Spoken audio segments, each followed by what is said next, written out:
Chapter 1094. Seeing that Long Fei Yi didn't understand, Han Yunqi's eyes flashed with a complicated look. She knew that Long Fei Yi wanted her to deal with Ning Cheng in addition to official business. She really didn't know how Long Fei Yi would deal with Ning Cheng. She couldn't help but admit that she was a little apprehensive. After all, that was her bottom line, and it was Long Fei Yi's bottom line. Usually, Long Fei Yi would have the heart to kill her if she revealed her feet, let alone she was worried that Long Fei Yi would really stab Ning Cheng's other eye blind. At this time, Gu Beiwa stood up. "Your Highness, Princess, this subordinate still has to prepare some medicinal herbs for use on the road. I'll take my leave first." Gu Beiwa deliberately glanced at Han Yunqi. Only then did Han Yunqi return to her senses. She said lightly, "I'll go with you. Let Ling that lass, help out too." Gu Beiwa seemed to be afraid that Han Yunqi wouldn't leave, so he deliberately gestured for her to leave. Han Yunqi went out with him and personally closed the door for Long Fei Yi and Ning Cheng. "Princess, let's go." Gu Beiwa didn't try to persuade her. That was all he said. However, since Gu Beiwa had spoken, Han Yunqi knew that she could rest assured. Long Fei Yi probably wouldn't commit murder or arson. She and Gu Beiwa walked towards the rear courtyard. "Did you check Ning Cheng's hand again these 2 days? Is there really no way to save it? Could it be that we saw her wrongly?" Han Yunqi asked in a low voice. When she saw Ning Cheng's movements just now, it was very natural. She couldn't tell that he had a prosthetic hand at all. Han Yunqi sincerely hoped that she and Gu Beiwa had been mistaken that night. During the spring and autumn warring states period, there was a form of torture known as hang, which involved cutting off the legs of the criminal. At that time, there were many people who were tortured, so there were many people who had lost their legs. At that time, someone invented artificial limbs, and there were even peddlers who specialized in selling artificial limbs. There were also traces of artificial limbs in the historical records of Greece and Rome, as well as in archaeological records. Cloud Realm Continent's medical standards far surpassed the historical imperial court she knew. She believed that this continent had artificial limbs, but Ning Cheng's arm was made of real flesh and blood. She couldn't tell it all. Gu Beiwa shook his head helplessly. "Princess, it can't be wrong. I examined it again in detail. The tendons of Master Ning's arm were alive, but the bones were dead. They were fake bones or artificial limbs. Although the curative effect was not good, the doctor was able to keep the flesh and blood of Master Ning's arm so that it would not wither and die. I am unable to help you." Only then did Han Yunqi give up. Forget it. Gu Beiwa had not only examined Ning Cheng's arm, but Ning Cheng's palm as well. Naturally, he'd seen the needle, but he would never tell anyone about it, no matter who it was. When they reached the rear courtyard, there was no need for Han Yunqi to search. Mu Ling was already picking through the medicinal plants that the Shadow Guard had just delivered. All of them had burns on their bodies, so they naturally had to prepare medicine. Moreover, they were planning to send Ning Cheng to the army before heading to the poison sect's forbidden grounds and use the perplexing butterfly illusion to lure Bai Yanqing out. As meticulous as Gu Beiwa was, he'd prepared common medicinal ingredients for the trip. "Princess, shall this subordinate take your pulse again?" Gu Beiwa suddenly asked. Han Yunqi wanted to ask a certain question, but Mu Ling was here, so she held back. If Mu Ling, a girl who didn't know how to make a fuss, heard that question, Long Fei Yi, Gu, and even Jin Zi might find out. Unlike last time, Gu Beiwa let go of Han Yunqi's hand after a while and said, "Princess, you should take advantage of the next 2 days to rest well. If you keep working like this, your body won't be able to take it." "Is there a problem?" Han Yunqi asked. "It's a small problem, a problem with your blood and qi," Gu Beiwa said as he wrote a prescription for Mu Ling to prepare. "When small problems come together, a big problem will come." Mu Ling hadn't been in a good mood recently. She glanced at the prescription and didn't think too much about it. She immediately picked the herbs from the pile and casually said, "What a coincidence. We have all these herbs." Han Yunqi didn't pay attention to this coincidence. She thought to herself that there was no hope for her this month. She'd drink Gu Beiwa's medicine and work hard next month. Long Fei Yi hadn't mentioned this problem until now. She didn't know if he was troubled by it. He was probably so busy that he'd forgotten about it. Princess, what are you thinking about? Gu Beiwei asked. Nothing. Han Yunqi snapped back to her senses. She looked at Mu Ling, and immediately realized that Mu Ling, eyes were swollen. This girl had cried again. Suddenly, Mu Ling, looked up and asked, Sister, Ning Cheng is awake. Can we get Jinzi to see him? Why? Han Yunqi was puzzled. Sister, Ning Cheng and Jinzi have been master and servant for many years. They're also friends. Jinzi has always been thinking about Ning Cheng. Just let him see Ning Cheng. Mu Ling said seriously. She wasn't lying, because Jinzi had indeed asked her before. Of course, she still had a lot of selfish motives.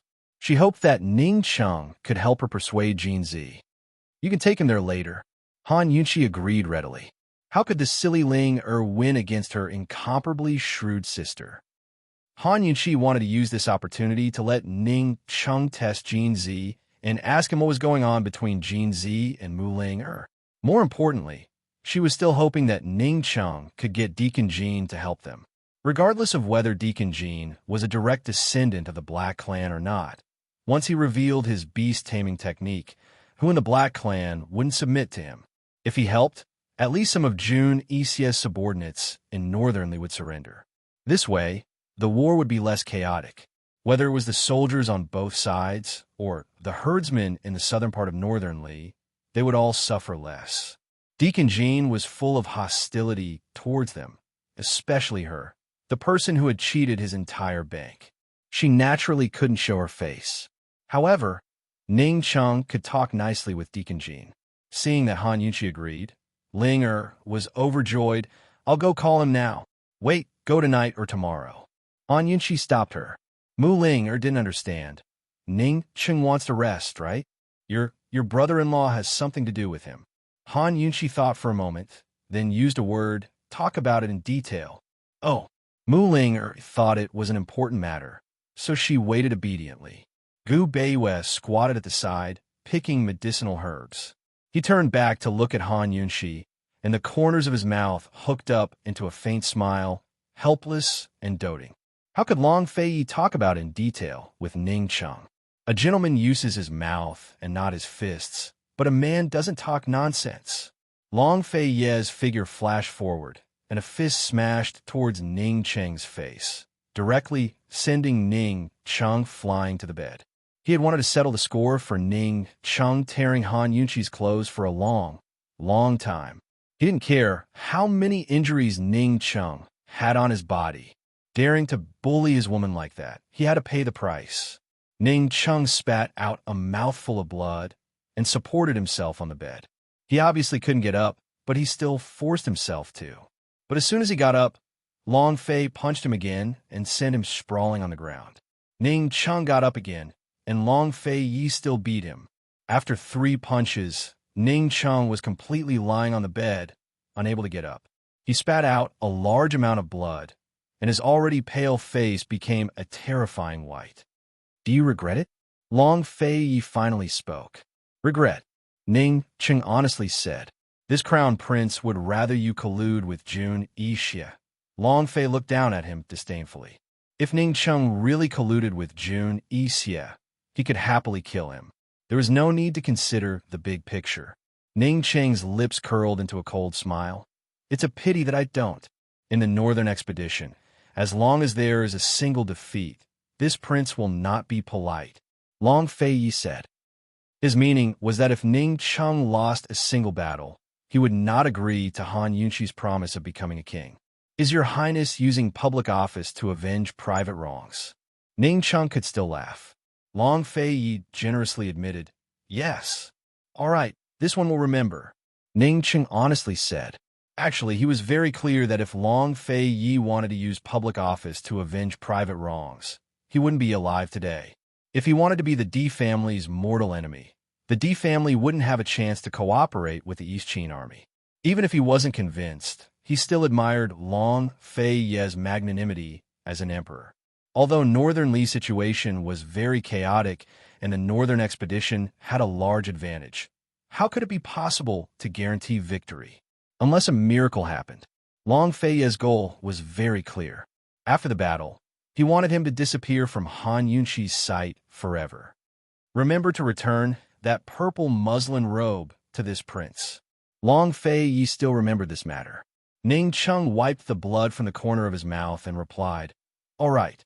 Long Fei turned to leave, but Ning Cheng suddenly shouted out, directly calling his name, "Long Fei."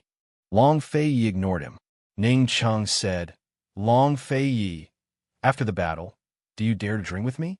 If you win, I'll leave. If you lose, I'll stay." He wanted to stay, not for anything else, but to give the D family's brothers who had risked their lives for him. They were there to fight for the country, but the country couldn't be without them. In the D family, other than those in charge, there were many brothers who silently contributed. Once he left, the Ning family's brothers would disband and scatter to other armies, being ostracized. He wanted to stay, but also for Han Yunqi, for his princess. Eastern and Western Qin cooperated, but in the end, they were divided into factions. The D family was the princess's only backing. How could he leave without worry? Long Fei stopped and laughed. "Ning Cheng, if you want to drink with this prince, first take down Northern Li. Remember, this prince won't allow you to lose a single battle." This was Long Fei's condition, and also his bottom line. "All right, it's a deal. If I don't lose, please prepare some good wine," Ning Cheng said loudly. When Long Fei left, he couldn't help but vomit several mouthfuls of blood. Long Fei's 3 punches had been so heavy that he'd almost fainted. If he hadn't clenched his left hand so tightly that the needle in his palm would have jolted him awake, he would have fainted long ago. His crippled arm was his loyal dream of reviving his country. His crippled hand was his hidden infatuation. When all his iron-blooded ambitions and tenderness fell on a woman, he had no right to choose. Besides the dead Jun Xie, Uncle Cheng, and Bai Yuqiao, as well as Ning Yin, who'd always been guarding Tianning's imperial palace, who else in this world knew his heart? Even Han Yunqi only thought he'd offended her in order to find out her identity. Was it a calamity or a redemption that he could swear loyalty to a woman he wasn't allowed to like? It wasn't a calamity nor a redemption, but a life. He was willing to accept this fate and risk his life for it. Before Mu Ling could bring Jin Zi over, Ning Cheng had already sent someone to fetch it. Chapter 1095. When Jin Zi came to see Ning Cheng, he happened to bump into Mu Ling coming out of Ning Cheng's room. Ever since they moved to the courtyard, Mu Ling had been avoiding Jin Zi. Jin Zi was under house arrest under the Shadow's watch, so he didn't ask to see her. Bumping into him here, Mu Ling immediately avoided his gaze. She didn't know what she was feeling guilty about. Perhaps it was because she didn't fulfill her promise to Jin Zi and help him obtain his indenture contract. Mu Ling avoided Jin Zi's gaze and hurriedly fled. Jin Zi's gaze followed her, but he didn't call out to her. Only when Mu Ling's figure could no longer be seen did Jin Zi knock on the door. Coldly, he said, "Ning Cheng, I'm here. Come in." Ning Cheng said in a deep voice. The shadow guard was waiting at the door. Jin Zi pushed the door open and entered. He saw that Ning Cheng wasn't lying on the bed, but was sitting on a nearby bamboo couch. Jin Zi walked closer and sized him up. He sneered, "I didn't expect you to be so lucky. Sit," Ning Cheng lightly said. Jin Zi sat down. When he was a hostage in Northern Li, he didn't have many opportunities to interact with Ning Cheng. But Ning Cheng's gaze was enough for him to understand, so he didn't say too much to Jun Xie. He and Ning Cheng were master and servant in name, but in reality, they had been friends for nearly 20 years. At the same time, they were also enemies. He used the three-way black markets casino business to open a black money house. He had already earned enough money to redeem himself. Several times, he offered a price 100 times higher than the market price, but Ning Cheng refused to let him redeem himself. In this matter, he and Ning Cheng were absolute enemies. Glancing at the tea on the table, Jin Zi sneered, When did Honorable Ning start drinking tea? For so many years, he had only seen wine on Ning Cheng's table. Dr. Gu won't give me any alcohol. Why don't you give me 2 jars? Ning Cheng smiled. Brother? Deacon Jean laughed loudly. Brother, do you still keep your promise to me? Back at Myriad Merchant Hall, Ning Cheng had promised him that as long as he could deal with Mu Ling and take over the Mu clan, he would return the indenture contract to him. If it wasn't for this agreement, how could he, who had never been close to women, take the initiative to provoke Mu Ling, such a stupid girl? If he hadn't taken the initiative to provoke them, how could he have provoked Han Yunshi to stand up for Mu Ling, defraud his bank, and provoke Mu Ling to owe him a huge debt with his gold card? If it weren't for the fact that he was heavily in debt and was being pursued by Kingan Private Bank, would he have colluded with Uncle Chung to kidnap someone? How could he have fallen to such a state? How could he have taken a fancy to Mu Ling? Ning Cheng was waiting for him to meet him, and he was also waiting for Ning Cheng to wake up so that they could settle this score. Mu Ling couldn't convince Han Yunshi to return his indenture contract, so he could only pin his hopes on Ning Cheng.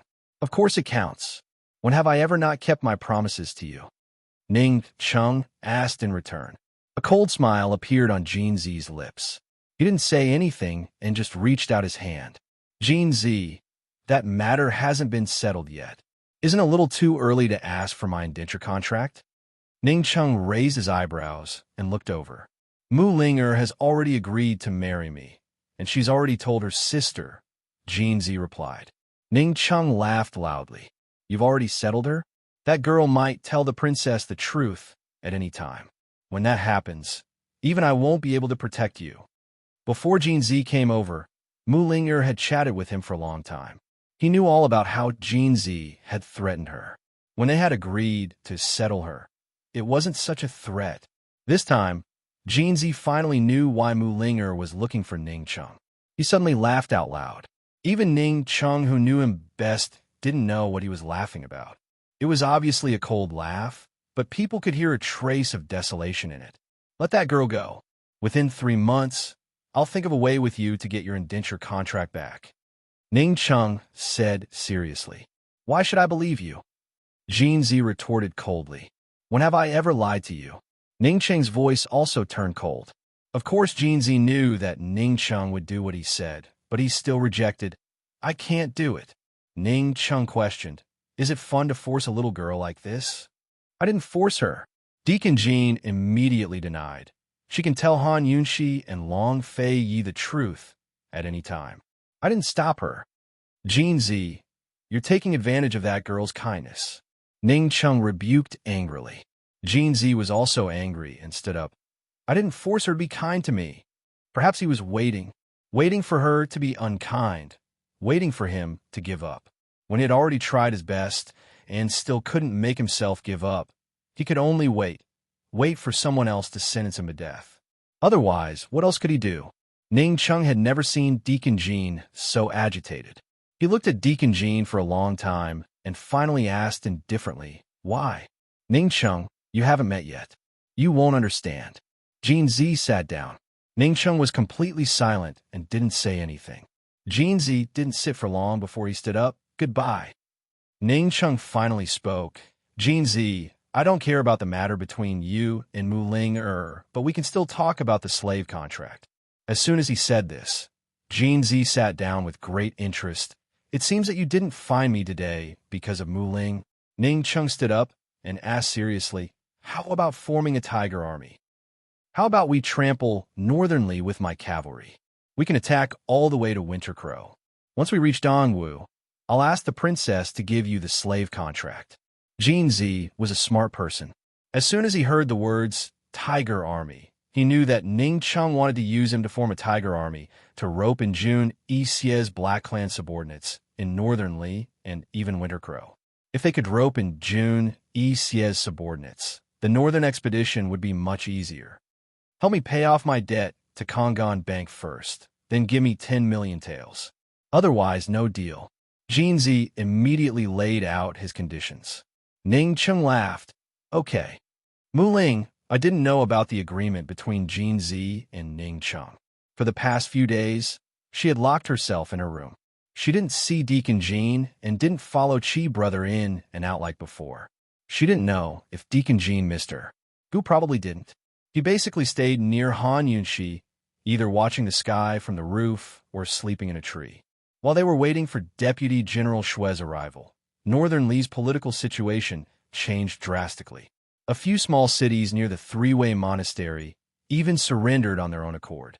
Meanwhile, some of Jun Ishia's subordinates abandoned their armies and fled, while others swore to die for revenge. There were even those who set up their own factions and surrendered to the Northern Li Emperor. The Northern Dynasty's emperors took the opportunity to recruit many local powers and made preparations to delay the war. As long as they delayed the war until winter, the troops from the south wouldn't be able to acclimatize and the weather would worsen. At that time, there might be a chance for a turnaround. Bailey Yuanlong quickly found out about the Northern Dynasty's emperor strategy. It was for no other reason than the fact that noble consort Xiao was still favored.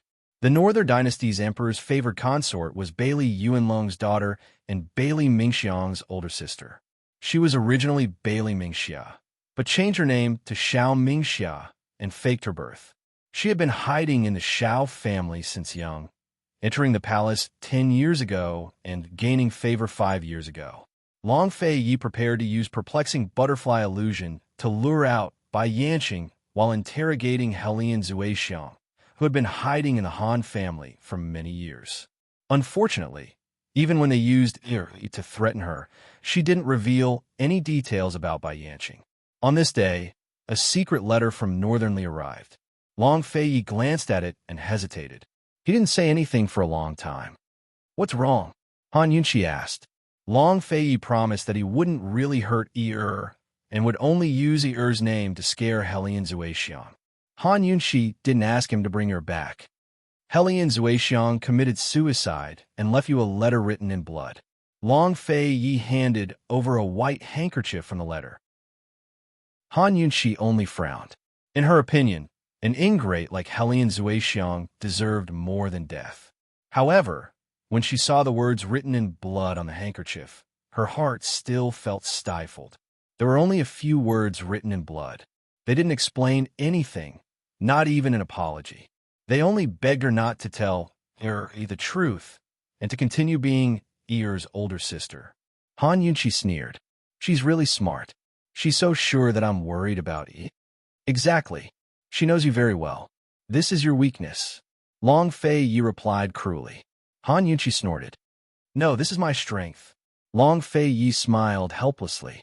He wanted to take this opportunity to attack this woman, but he couldn't.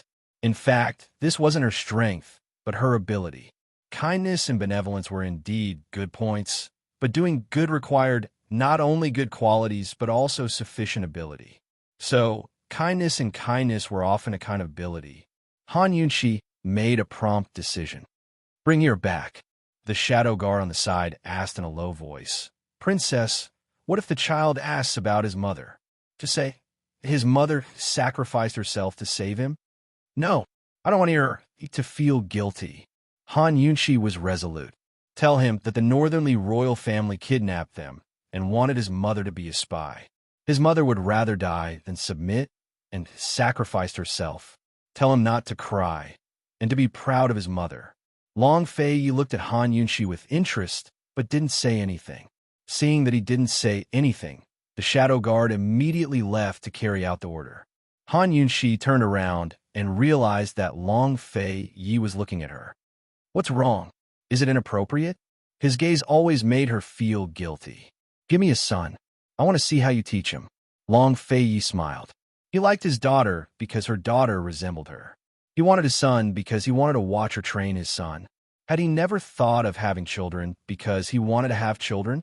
Han Yunshi walked over and hugged Long Fei Yi's waist. She looked up and smiled at him. "If your son knew that you wanted him because of this, he definitely wouldn't be close to you." Long Fei Yi shook his head. "He can only be close to me." In other words, he didn't mean that he wasn't allowed to be close to outsiders, but he wasn't allowed to be close to Han Yunshi. Han Yunshi couldn't wrap her head around it for a moment, because Long Fei Yi's kiss had already landed on her lips. Even Long Fei wanted nothing more than to drown himself in her gentleness and beauty for all eternity. Unfortunately, just as he carried her to the bed, a servant reported at the door, Your Highness, Princess, Deputy General Shui has arrived and is requesting an audience. Deputy General Shui's speed was unexpectedly fast. Long Fei Yi pressed on Han Yunqi, his expression ugly. Han Yunqi couldn't help but laugh. She said meaningfully, Your Highness, the bigger picture is more important. Long Fei Yi glared at her and didn't move, wishing everyone a happy Mid-Autumn Festival in advance. August 15th was also Gu Beiyue's birthday. The official WeChat account of Genius Little Poison Consort will send out red packets this evening and tomorrow. Those who want to snatch red packets, please follow the official WeChat account. The account is Tying Cake Fi. Chapter 1096. Long Fei Yi glared at Han Yunqi, and Han Yunqi just let him stare as she smiled. Meanwhile, the shadow guard was waiting outside the door. After a while, Long Fei Yi got up, and Han Yunqi also got up. She slowly tidied up her clothes and hair and was about to look in the mirror to tidy up her face. Who knew that Long Fei Yi would say, Bring him to see Ning Cheng. They haven't seen each other for so long. I'm sure they can chat for the whole night. Yes. The shadow guard obeyed the order and left. Although the shadow guard had left, Long Fei Yi's words were actually for Han Yunqi to hear. One night, Han Yunqi's mouth twitched. Just as she was about to get off the bed, Long Fei Yi leaned over again. He was very close as he said in a deep voice, Beloved concubine, shall we continue? Deputy General Shui should have a lot to talk about with us. He and Ning Cheng probably won't talk for the whole night. Han Yunqi said seriously, On this prince's bed, you're only allowed to call me by my name. Long Fei Yi buried his head in her ear and warned coldly, This is the last time. Han Yunqi looked at the ceiling and smiled bitterly. How could this guy say something like that? Long Fei Yi's kisses lingered on her neck. Gradually, she couldn't think properly, and her consciousness became a mess. Although it was the whole night, he only wanted her once. Compared to the past, it was indescribably gentle and considerate. She leaned against his bare chest and listened to his strong heartbeat. No matter if it was domineering, unyielding, or gentle and considerate, he was always as gentle as water to her after the deed. If she was still awake, he would definitely hug her and chat with her until she fell asleep. Have you been tired recently? He asked gently. She just realized that he was afraid that she would be tired. She was indeed tired. She had not stopped cultivating in the poison storage space. Moreover, she did not know if it was because she had been too busy recently, but the moment she rested, she felt a sense of fatigue, like spring sleepiness. A little, Han Yunqi said faintly. Go to sleep. You don't have to worry about military matters. Long Fei Yi flipped over and pulled Han Yunqi into his embrace. His slender legs immediately crossed over and straddled her thighs. He was too tall. As long as he wanted to, he could hide her entire body in his embrace. Han Yunqi was quiet for a while. Seeing that Long Fei Yi didn't move, she thought that he was also asleep. Therefore, she carefully reached out and caressed Long Fei Yi's well-defined chest. Long Fei Yi did not sleep at all. He looked down at the person in his arms who was up to mischief. Based on her understanding of him, she knew that even if he was asleep, he would definitely wake up when she moved like this. She knew that he was looking at her. Her hands did not stop moving. Very quickly, she lowered her head and kissed him lightly, lingering. You've grown bold? Finally, he could not help but say, if this continued, only God knew what he would do. He could withstand all the temptations and threats in this world, but he could not withstand her gentleness. Even if it was just an action, even if it was just a sentence. She really did not dare to look at him. In a low voice, she said, Long Fei Yi, one more time, okay? Although she was a little tired, although she was still a little afraid that he would not restrain himself, she had promised to work hard. She wanted to see him dote on his daughter. She also wanted to give birth to a son who was very much like him. No, Long Fei Yi rejected cruelly. She was about to look up when he said, 2 more times, and we can talk about it. Talk about it? Han Yunqi completely surrendered. That night, one could only imagine. The next day, when they met with Deputy General Shui, it was already close to noon. Ning Chung and Deputy General Shui had indeed chatted for the entire night. They did not only talk about military matters, but also the conflicts between the D clan and the East Qin camp when Ning Chung was not in the clan. Deputy General Shui had his own selfish motives, but it was not his personal selfishness, but rather the D clan's selfishness. Ning Chung only listened and did not express any opinions. His attitude made Deputy General Shui unable to understand, so he did not dare to say anything. Deputy General Shui's artillery and 30,000 cavalry were stationed nearby. About 20 li away from here was Heavenly River City. This was the largest city in the western and southern part of Northern Li. It was also Jun Yixie's base. After news of Jun Yixie's death spread, the great general stationed in Heavenly River City, Yuan Guang, immediately united the troops stationed in the western and northern fortresses of Heavenly River City to declare independence. This was the hardest bone to chew in the southern part of Northern Li. If they could take it, it would be easy to take over the southern part of Northern Li before winter arrived. Deputy General Shui had come to bring Ning Chung back to the army, while waiting for the East Qin army to arrive. His and Bailey Yuanlong's plan was to gather their strongest forces and end the battle as quickly as possible. They had to ensure that they could take over the southern part of Northern Li before winter and continue north after that. Currently, the initiative was in their hands. Even if the Northern Dynasty's emperors wanted to delay the war, they did not have the strength to do so. Ning Chung approved of this strategy and looked forward to meeting Bailey Yuanlong one day. With Ning Chung present, Deputy General Shui had no right to speak. Although he was very curious as to why the princess and her highness were not personally leading the battle to boost morale, he did not dare say too much. He retreated behind Ning Chung and stood there. Han Yunshi gave Ning Chung a bottle of antidote and told him a few things to take note of. The poison in Ning Cheng's body was no longer a problem. With most of the matters taken care of, Han Yunshi and the others did not delay and set out after lunch. Before leaving, Ning Chung said, "Princess, this subordinate has a presumptuous request." Han Yunshi sat back down, and Ning Chung said seriously, "This subordinate wants to borrow Jin Zi." Han Yunshi did not need to ask. She already knew what Ning Chung was planning. Ning Chung understood Deacon Jean very well. She would be completely at ease if she handed Deacon Jean over to him. "He's already yours, so there's no need to borrow him." Han Yunshi replied, "Then this subordinate will be so bold as to ask the princess to return the indenture contract." Ning Chung respectfully said. A complicated look flashed through Han Yunshi's eyes. She specially ordered someone to bring Jin Zi over. She took out the indenture contract in front of Jin Zi and handed it to Ning Chung. She said to Jin Zi, "Hey, don't ask me for the indenture contract in the future." Jin Zi's face was cold, and he did not answer her. Han Yunshi's gaze slowly moved and landed on Mu Ling-er. She said bluntly, "Ling-er, let's go." "Mu Ling-er, you're leaving?" Jin Zi subconsciously blurted out. The moment the words left his mouth, he regretted it. He had promised to give her a year's time. Since he had already said it, and everyone had heard it, he might as well go all out and wait for Mu Ling-er to make a choice. Mu Ling-er did not expect Jin Zi to ask her this in public. Her first reaction was to look outside. Although she had not been with Chi Brother these few days, she knew that Chi Brother must be sitting on the roof. She looked outside and did not answer for a long time. Long Fei Yi whispered to Han Yunshi, "I'll wait for you in the carriage." As soon as he went out, Gu Beiwei followed him out silently.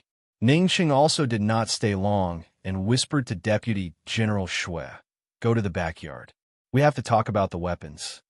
After the master and servant left, only Deacon Jean, Mu Ling-er, and Han Yunshi were left in the room. If it was in the past, Han Yunshi would have left with Long Fei Yi long ago. However, this matter concerned Mu Ling-er's life and even her life, so she had to accompany her. She did not say anything and waited quietly with Jin Zi. Although everyone had left, Mu Ling-er was still looking out the door. She knew that Chi Gij would still be sitting on the roof as long as her big sister didn't leave. She suddenly rushed out and stood in the courtyard and looked up. Sure enough, Chi brother was sitting on the roof with a piece of straw in his mouth and looking ahead. God knows what he was looking at, but Mu Ling knew that he must have heard everything in the room. Seeing her run out, Gu looked down and smiled. "Where's your sister? What are you waiting for? Come out." As soon as he finished speaking, Han Yunxi and Jin Zi both walked out. Gu immediately jumped down and said with a smile, "Poison girl, let's go." Chi brother must have thought that she would stay with Jin Zi, right? No matter how big the wound was, it was nothing compared to that sentence from the other day. TSK, TSK. My silly girl has finally grown up and is no longer clingy to Chi brother. Mu Ling ran over and held Gu's arm. Chi brother, Linger will also go with you. Gu let her hold his arm and patted her head affectionately. He smiled and said, "Io, you're willing to part with your lover now?" Mu Ling did not answer. She just smiled intimately at Gu and deliberately ignored Jin Zi completely. Jin Zi stood there motionlessly and kept looking at her. Mu Ling's attitude was so contradictory that Han Yunxi could not believe that she really liked Jin Zi. "Let's go." She left first. Gu was a heartless person. He only knew that everything would be fine after he made things clear to Mu Ling that night. It was better for this girl to follow him temporarily than to be cheated by Jin Zi, right? He let go of Mu Ling and chased after Han Yunxi, but he left behind sentence. "Girl, let's go. Chi brother will take you to eat delicious food." Mu Ling never thought that Chi brother was bad. Even if Chi brother did a lot of bad things and cruel things, she would find all kinds of excuses for Chi brother. However, at this moment, she felt that Chi brother was especially bad, very bad. However, she still felt a moment of happiness, as if she was possessed. From beginning to end, she did not look at Jin Zi and ran out with Gu. Such a cruel rejection was better than exposing his threat to her sister, wasn't it? She suddenly realized that she was smart. In a year's time, Chi brother would not marry her. Jin Zi might also have a change of heart. After all, a year was still so long. They had already gone far away. Jin Zi was still standing there, expressionless as he looked out of the courtyard. He was such a proud person. Even though he was a slave, his pride and backbone had never been broken. How could he fall in love with such a lowly woman? Because he could not get her? Would he wake up if he got her? A year was not long.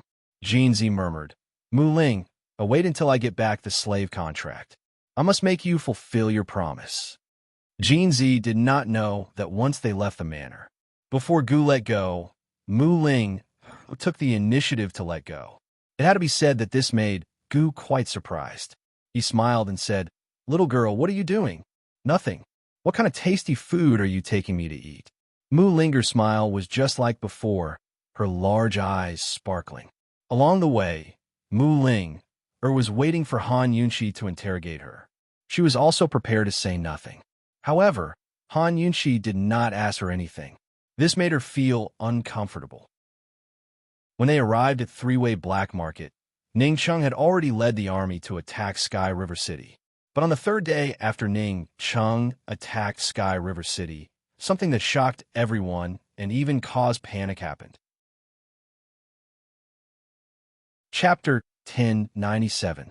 On the third day after Ning Cheng besieged Heavenly River City, a traitor had actually appeared in the Ning family army.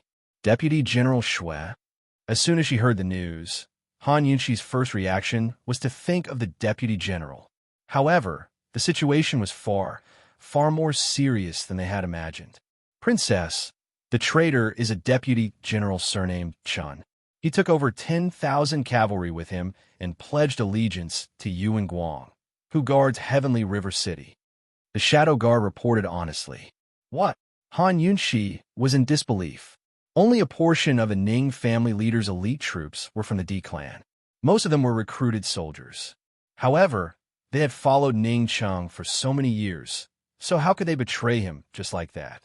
And they had not betrayed him when Ning Cheng was not around, so why did they betray him now? Even a mere pawn could tell that Ning Cheng would definitely win the battle in Northern Li.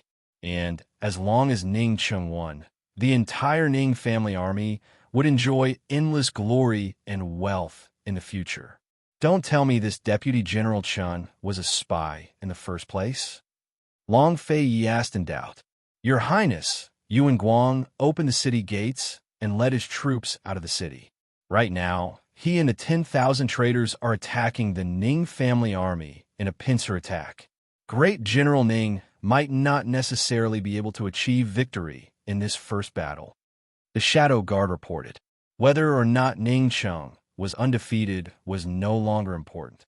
What was important was that the Ning family army was in great danger under these circumstances, and if they lost the battle in Heavenly River City, the battle in the south of the northerly battlefield would definitely drag on until winter.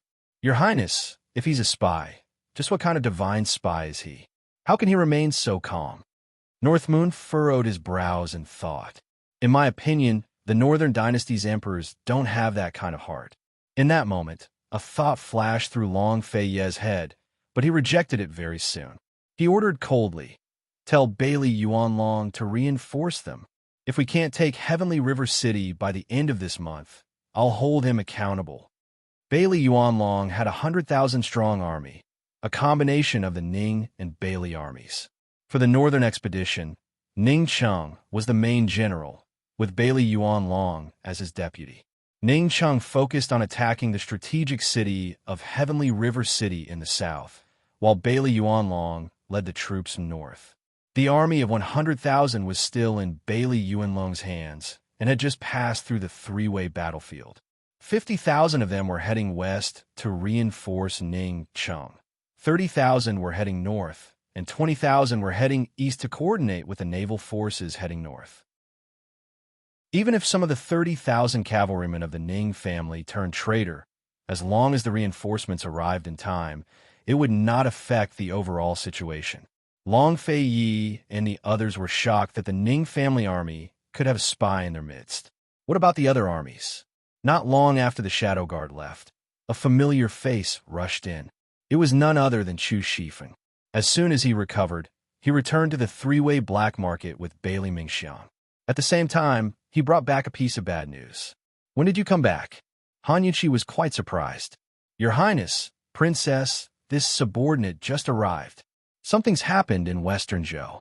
More than half of the Chu clan troops have turned traitor and colluded with two Western Zhou armies. 3 days ago, they started fighting with Chu Tianyin at the borders." As soon as Chu Tianyin finished speaking, the Shadow Guard arrived with an urgent message. "Your Highness, an urgent message from the Chu clan." Long Fei Yi and Han Yunqi exchanged glances. Gu Beiwei finally stood up as well. Long Fei Yi opened the letter and saw that it was written by Chu Tianyin. It described exactly what Chu Shifeng had come to report. Chu Tianyin didn't have enough troops to fight back against the Western Zhou army and the traitors. He had retreated all the way to the border between Tianning and Western Zhou to ask for help, but Tianning's only troop station there had turned against him and joined forces with the Western Zhou army in a pincer attack. Chu Tianyin's letter read like this: "Your Highness Princess, by the time you see this letter, my Chu clan troops will have been completely annihilated. This one will keep my promise and pledge my loyalty to the end. I hope your Highness will keep your word and protect my father and uncle from death. Both the Chu clan troops and Tianning's garrison troops have turned traitor. This one boldly asks your Highness and Princess to be on guard against the Tian and Mu family." The Mu family? Han Yunqi couldn't believe it. What did Chu Tianyin mean by this? Was he guessing that these traitors were all members of the Mu family? How is that possible? If General Mu's estate had such skills, then the Tian and wouldn't be the Tian and of today. There were spies in the Chu, Ning, and Tianning's garrison troops stationed at the borders. Moreover, they were all high-ranking military officers who could command large numbers of troops. What kind of skill was this? It was enough to ascend to the heavens. This was equivalent to controlling the forces of both Eastern and Western Qin. Long Fei Yi was surprised for the first time in his life. How could Gu Beiwei not be surprised? Long Fei Yi slowly turned his head to see Gu Beiwei looking over as well. "The Li clan," Long Fei Yi muttered. "It's only them." Gu Beiwei was very certain. Besides the Li clan, there was no one else in the world who had such skills. The Li clan was skilled in the art of war. Unlike the Feng clans, Chimandu and Jia, their military formations were solid military tactics. As long as one was willing to learn, they would have a chance to succeed. Thus, the Li clan had many students. The Li clan didn't charge them tuition fees, but required them to sign a military pledge that if the Li clan was ever in trouble, they would do their best to help, regardless of their standpoint. Back in the days of the Great Qin Empire, the Li clan students were spread far and wide. They were distributed among the various military forces and held important positions. Thus, the Li clan had always been a power struggle between the two imperial clans of Eastern and Western Qin and the other 6 noble clans.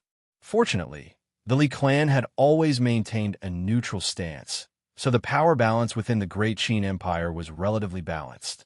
Even when the Great Qin Empire fell into civil strife, the Li clan remained neutral.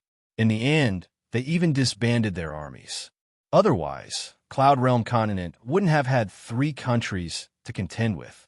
Of course, both the Imperial clan and the noble clans were wary of the Li clan while trying to win them over. Thus, many of Eastern and Western Qin's armies were in the hands of the Imperial clan and the noble clans. After the Great Qin Empire was destroyed, the Li clan vanished without a trace. Naturally, everyone's guard was lowered. The more important reason was that the number of people in the royal family and the nobles was limited. The position of a general could only be obtained through recruitment and promotion. Faced with such a situation, they had no way to defend themselves, even if they had the heart to do so. While everyone was still in shock, the shadow guard in charge of Tian An's intelligence network arrived. "Your Highness, Princess, Tian An has sent a secret report. Long Tianma has been placed under house arrest, and General Mu has taken control of all Tian An's military forces. He's preparing to launch a western expedition to the 3 central prefectures." This news cleared Long Fei Yi and the rest of their suspicions. General Mu was a descendant of the Li clan. "Looks like the Li clan and by clan have long been in cahoots," Long Fei Yi said. He had never understood, and Chu Tianyin had never been able to find out, why the emperor of the Western Zhou dynasty had made such a public appearance during the 100 Poison Sect incident. Now, it seemed that the emperor of the Western Zhou dynasty did not want to make a big deal out of the 100 Poison Sect incident, but General Mu. A complicated look flickered past Han Yunqi's eyes before she asked, "Did Mu Qingwu fall into Bai Yanqing's hands?" If the Li clan really wanted to stir up chaos in Cloud Realm Continent and seize control of the continent, why would they wait until now? With the Li clan's military prowess, they could throw Cloud Realm Continent into chaos at any time. Even if General Mu changed his mind and wanted to proclaim himself emperor, he wouldn't have waited until now. The best time for the Li clan to raise their troops would be when Jun Yixie was still alive. If that happened, the armies of Eastern and Western Qin would face the threat of Northern Li and the rebel army at the same time. When Han Yunqi recalled Mu Qingwu's disappearance, she couldn't help but wonder if the Li clan had been threatened by Bai Yanqing. "Princess, the young general wasn't kidnapped during the 100 Poison Sect incident," Gu Beiwei reminded her. No matter what ties the Mu family had with Bai Yanqing, Long Fei Yi and the rest had no choice but to act now that the rebels were everywhere. Long Fei Yi looked at Han Yunqi and said, "We have to lead the troops ourselves. We can't let others take advantage of us." If they continued to head to the Poison Sect's forbidden grounds and left the fighting to their subordinates, they might even lose the south, much less the central regions. Ningsheng wouldn't be able to live without worries then. After all, if General Mu wanted to raise his troops, he must have more chips in his hands than they could see. Right now, Long Fei Ye's most urgent task was to personally take control of Bailey Yuanlong's 100,000 soldiers. He had to reappoint all of the lieutenants and high-ranking officers to ensure that nothing happened to the army. If something happened to the army, they would be in deep trouble. Han Yunqi was worried about the same thing. Although she was unwilling, she still nodded. "All right, send someone to inform Tang Li." Soon, the news reached the Tang sect and Sky River City. Long Fei Yi, Han Yunqi, Gu Beiwei, and Gu didn't waste a moment. They immediately set off for Three-Way Pass. Mu Ling volunteered to be a doctor in the army, and Han Yunqi agreed. Who knew that the very night they arrived, the army of 100,000 soldiers rebelled. Two groups of soldiers were involved in the rebellion. One was the 5,000 elite troops sent to support Ning Cheng, while the other was the 20,000 troops prepared to head north to attack the Northern Dynasty's emperors. At the same time, the troops stationed at the border between Tianning and Tian went missing, allowing General Mu to attack Tianning's borders that very night. Some of the troops stationed in the central regions and Jiangnan also rebelled, muttering that the south-central regions wanted to break away from eastern and western Qin's rule and become their own country. That night, the flames of war rose in all four corners of Cloud Realm Continent. Long Fei Ye's teacup crashed to the ground as silence filled the tent. The Li clan wants to throw the world into chaos, Long Fei Yi said. He could see clearly now that the Li clan had no intentions of opposing eastern and western Qin, much less fighting for dominance over Cloud Realm Continent. They only wanted to stop them from unifying the continent and throwing it into chaos. Otherwise, why would the south-central regions want independence? Why else would Ning Cheng and Bailey Yuanlong's rebel troops surrender to Northern Li instead of turning on them directly? Gu Beiwei was currently looking at a map on the wall. He leaned over and pointed at it as he said, General Mu made a good move. Once the south-central regions fall into chaos, half of Cloud Realm Continent will fall into chaos. Moreover, we won't be able to hand in grain this autumn. Our reserves are limited. Even if Tianning's east and west borders fall, Western Zhou and Tianning's forces are limited. They won't be able to swallow up Tianning in a short period of time. Long Fei, you could see the clues as well. There were already rebel troops in the 100,000-strong army that had suffered losses. If they sent too few troops south, they'd lose too many men and be unable to end the battles in Northern Li quickly. If they sent too few men, they'd be unable to end the battles in Tianning. As a result, all of Cloud Realm Continent would be embroiled in battles in the east, west, north, and south. Heaven knows how long the chaos would last. This isn't the Li clan's intention, but by Yanqing's. Han Yunqi said. Gu Beiwei said, Princess, Your Highness, we have no choice but to. Chapter 1098. We have no choice but to give up on Northern Li, Gu Beiwei concluded. Even if the Li clan had caused chaos in Cloud Realm Continent, Long Fei Yi and Han Yunqi wouldn't lose with their resources. As long as they were willing to give up on Northern Li for now and send their troops south to deal with the rebels and the Li clan, they would be able to quell the chaos. As for Northern Li, they could only leave Ning Cheng here to maintain order so that Ning Cheng could keep them safe for now. What if the southern armies of Northern Li make peace with the Northern Dynasty's emperors? Then won't we be attacked from two sides? Han Yunqi asked cautiously. There was no such thing as an eternal alliance or an eternal enemy in this world. There were only eternal interests. Perhaps this saying was too utilitarian, but it was very appropriate when it came to national interests. Perhaps the southern powers wouldn't make peace with the Northern Dynasty's emperors, but it was impossible to guarantee that the Northern Dynasty's emperors would make peace with them on their own accord. Han Yunqi's considerations were thorough, but Long Fei Yi reassured her. They won't. Even if the Northern Dynasty's emperors have such intentions, noble Consort Shao will be able to convince them. Since Long Fei Yi was so certain, Han Yunqi stopped worrying. As long as the northern and southern sides of Northern Li didn't join forces, Ning Cheng's troops and some reinforcements would be enough to stop the cavalry from heading south. Han Yunqi dearly hoped that Ning Cheng could convince Jin Zi to help. As long as Jin Zi could subdue the Black Clan's old subordinates, they'd be more at ease. Long Fei Yi stood with his hands behind his back as he stared at the map in silence. Then he issued his first order. Deploy 10,000 troops to guard the area. The rest will follow this crown prince to the south. Actually, everyone assumed that Long Fei Yi wouldn't leave any troops for Ning Cheng, but he really didn't use his position to avenge private wrongs. It took them a day to reorganize their forces. Long Fei Yi stayed up all night to make new arrangements for the garrisons in the central and southern regions. Han Yunxi and Gu Beiyue both accompanied him in making plans. Han Yunxi assigned a group of female mercenaries from the City of Daughters to form a small elite force for them to dispatch in times of emergency. Gu was not interested in these things at all. He could not sleep either. He sat by the side and listened to their discussion. Finally, he threw out a sentence. He said, "Poison lass, if worst comes to worst, we can form an army of poison corpses and kill our way to Tian'an." The first half of Gu's words were absurd, but the second half hit the nail on the head. As the saying goes, to catch bandits, first catch the ringleader. The key to quelling this rebellion was to take down Tian'an.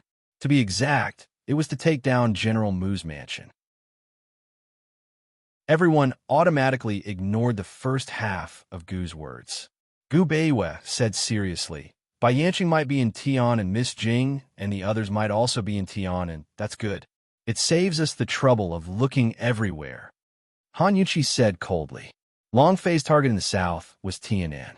When Tian'an fell into civil strife, he had left in the middle of the night to officially start a war to regain their former glory. Unexpectedly, he was going to fight his way back in person. Long Fei looked at Gu Beiyue and Han Yunxi and said in a low voice, "Order a few of the deputy generals to lead the troops directly to Zhongshan County. There are only 4 of us in Tian'an. We'll kill our way there. How about it?" He didn't care who had Mu Qingwu. He wanted General Mu's life. Han Yunxi and Gu Beiyue were stunned. They were very surprised. Why didn't they think of this? "Great." Gu laughed. "Long Fei, I'll go with you. It's a good idea. We can pretend to transfer troops and mislead the enemy." Gu Beiyue smiled. Han Yunxi was even more straightforward. "We can leave at any time." Before leaving, Han Yunxi went to the military medical camp and called Mu Ling-er out. She whispered, "Ling-er, they'll leave tonight." "They're sending troops tonight?" Mu Ling-er was very puzzled. "Didn't they say that they would lead the troops to the south tomorrow?" Han Yunxi whispered a few words in her ear. She immediately knew what was going on. "Sister, will I be a burden to you if I go?" Mu Ling-er asked seriously. "Yes," Han Yunxi answered truthfully. Although it was cruel, it was still better than bringing her along as a burden and dragging everyone down, right? Mu Ling-er smiled. "That's good. I can stay away from Qi brother." "What's wrong with you?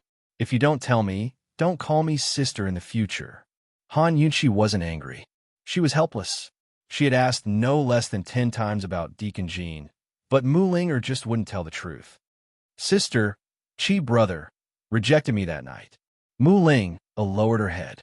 Han Yunxi was very surprised. Mu Ling-er continued, "Sister, since Qi brother rejected me, I won't pester him in the future. But I can still continue to like him, right?" Han Yunxi listened for a long time, but still didn't get the main point.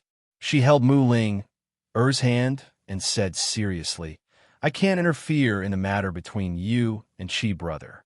That's your own business. But you have to tell me what's going on between you and Jean Z. You want to marry him 1 minute, then leave the next? Why? Did he threaten you? Did he scare you?" "No," Mu Ling-er denied it. "I just wanted to use him to anger Qi brother, and then that happened." Mu Ling-er didn't dare to meet Han Yunxi's eyes. She pushed Han Yunxi aside and said, let's go. Do you think I'm so easy to scare?" Although she still didn't feel at ease, at least she had an explanation. Han Yunxi instructed, "Later, Chu Shifeng and Bailey Mingxiang will come to pick you up. You two will secretly leave for the Tang clan." "I don't want to." Mu Ling-er refused immediately. "Then where else do you want to go?" Han Yunxi narrowed her eyes. If they left, Mu Ling-er wouldn't be able to stay in the barracks with that temper of hers. They'd finally found her. So how could she set her heart at ease if she didn't settle her down? "I'll just stay in the barracks and not go anywhere. I'll wait for your good news." Mu Ling explained hastily. "I received Lady Tang's letter a few days ago. Little Tang is shy with strangers and cries at night. For Ning Jing's sake, you should go." Han Yunxi's tone grew serious. Mu Ling-er couldn't refuse her words. She asked urgently, "When will Chu Shifeng and the rest arrive? How long will it take to get to the Tang clan from here?" Actually, Mu Ling-er had underestimated little Tang. Perhaps it was because she'd experienced so many dangers since birth that she'd developed excellent adaptability. Little Tang Tang was living very well at the Tang clan. She had a bunch of people to play with her every day and a pair of people to guard her at night. She'd long adapted to life in the Tang clan and didn't need Mu Ling to worry about her at all. Just like that, Mu Ling was tricked by Han Yunxi and obediently waited in the barracks for Chu Shifeng and Bailey Mingxiang to pick her up. That night, Long Fei Ye's military orders were sent to various regions. The four of them secretly left the barracks and headed southeast towards Tiannan. The next day, the 70,000-strong army stationed outside Three-Way Pass split into two groups. One group went to support Ning Cheng, while the other headed south. A few days later, the central and southern regions received Long Fei Ye's orders and adjusted their strategies to coordinate with the army heading south. After passing through Three-Way Pass, only 15,000 soldiers remained within Tianning borders to join forces with Tianning's eastern and western garrisons to resist Western Zhou and Tian's invasion. The 50,000-strong army didn't stop at all, but headed straight for the central regions and Jiangnan. The central regions and Jiangnan were Cloud Realm Continent's wealthiest and most livable places. Naturally, they needed to be heavily guarded. At the same time, Han Yunxi suggested that the various prefectures in the central and southern regions form their own militia. Various financial groups contributed money and grain to resist the rebel army. This method worked because Long Fei Yi and Han Yunxi had left a good impression on the people of the central and southern regions during their disaster relief efforts. They were also respected by the people because of their status as members of the imperial clan. The Li clan had the hearts of the troops, while Long Fei Yi and Han Yunxi had the hearts of the people. How could a man with the hearts of the troops fight against a man with the hearts of the people? The army was the people, too. The 50,000-strong army had just reached the central regions and hadn't even moved to Jiangnan when good news arrived. The militia had repelled the rebel army's attack on a major grain supply area and cut off many of the rebel army's rations. Tianning and the three central prefectures were in a more serious situation. Although the two armies hadn't officially clashed yet, experienced soldiers could tell that these two regions would be locked in a protracted war. This was something that Han Yunxi and Long Fei Yi didn't want to see. Unexpectedly, Ning Cheng actually sent the 10,000 soldiers Long Fei Yi had sent south to reinforce Tianning. Nobody knew if the Long Fei Yi and Ning Cheng's agreement to never lose a battle still counted in the face of such a situation. Whether it counted or not, Ning Cheng wasn't an impulsive man. He'd only returned the 10,000 soldiers to Long Fei Yi because Jinzi had formed a tiger army to prove his status as a direct descendant of the Black Clan. Moreover, he declared the Black Clan's loyalty to Western Qin's imperial clan. Jinzi had dragged the tiger army around the battlefield so that all of northern Li's southern regions knew about it. Although not all of the Black Clan's old subordinates had surrendered, more than half of them had. By the time they received the news, Long Fei Yi and the rest had already been hiding in Tiannan territory for several days. They had secretly directed the battles in Tianning, the central and southern regions, while keeping tabs on General Mu's estate, waiting for an opportunity to make a move. When Ning Cheng's news arrived, the four of them had their own ideas. TSK, TSK, TSK. This Jinzi is incredible. I've really underestimated him, Gu said with interest. Han Yunxi didn't say anything, but she was secretly laughing at Ning Cheng's methods. Jinzi's declaration that the Black Clan would be loyal to Western Qin's imperial clan must have been at Ning Cheng's request. By doing this, he could help Western Qin subdue the Black Clan and slap Long Fei Yi in the face. After all, the Black Clan had once been loyal to East Qin. Princess, whether or not Jinzi is a descendant of the Black Clan, it'll be a great benefit if we can subdue him for our own use. Gu Beiwei had seen through the trick and smiled as he evaluated the situation. Long Fei Yi laughed coldly. Since he subdued the Black Clan, then this crown prince will wait to see him conquer northern Li. No one knew that Ning Cheng's letter had included a note for Long Fei Yi. It was written clearly that no matter what happened in Northern Li, his agreement with Long Fei Yi wouldn't change. Naturally, Long Fei would have to wait and see. 2 days later, the Shadow Guard confirmed that General Mu was still living in Tian An's imperial city. As for Bai Yanqing, there was still no news. Han Yunqi's group didn't hesitate to set out for Tian An's imperial city. But they hadn't gone far before bad news spread to all parts of Cloud Realm continent overnight, especially the central regions and Jiangnan. Since the news had spread so quickly, it must have been prepared beforehand and sent people to spread the news. The bad news was that General Mu had personally led 10,000 soldiers to guard Tian An's imperial city and sealed it off. No one was allowed to enter or leave, leaving 30,000 civilians trapped inside. General Mu called out to Han Yunqi from afar, saying he wanted to make a deal with Han Yunqi. Chapter 1099. What kind of deal did General Mu want to make with Han Yunqi? A hostage deal. General Mu wanted to use the lives of 30,000 Tian An citizens in exchange for Han Yunqi's life. If Han Yunqi refused, he would slaughter all 30,000 citizens in the Tian An imperial city. If Han Yunqi agreed to enter the city as a hostage, he would give up his blockade of Tian'an. All the Li clan members would surrender as well. By the time Han Yunqi's group received the news, everyone in Cloud Realm continent had heard the news as well. Only the heavens knew how many people General Mu had stationed in various places, and at the same time, spread the news.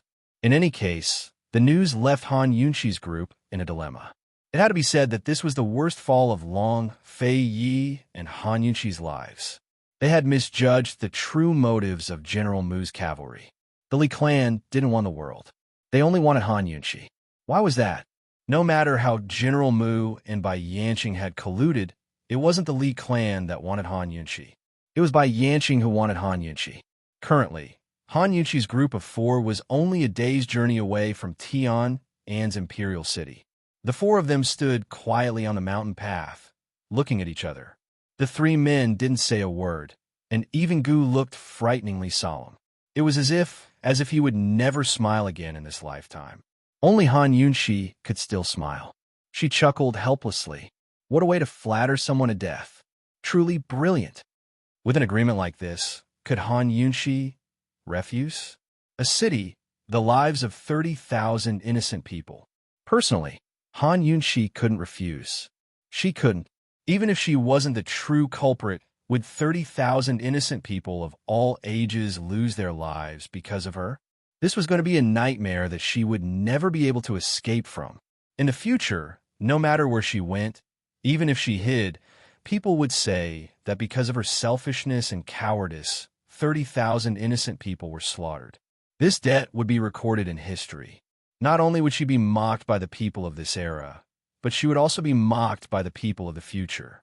No matter how good you were in the past, how many contributions you made, how many sacrifices you made, as long as you made a mistake, people would only remember your mistake.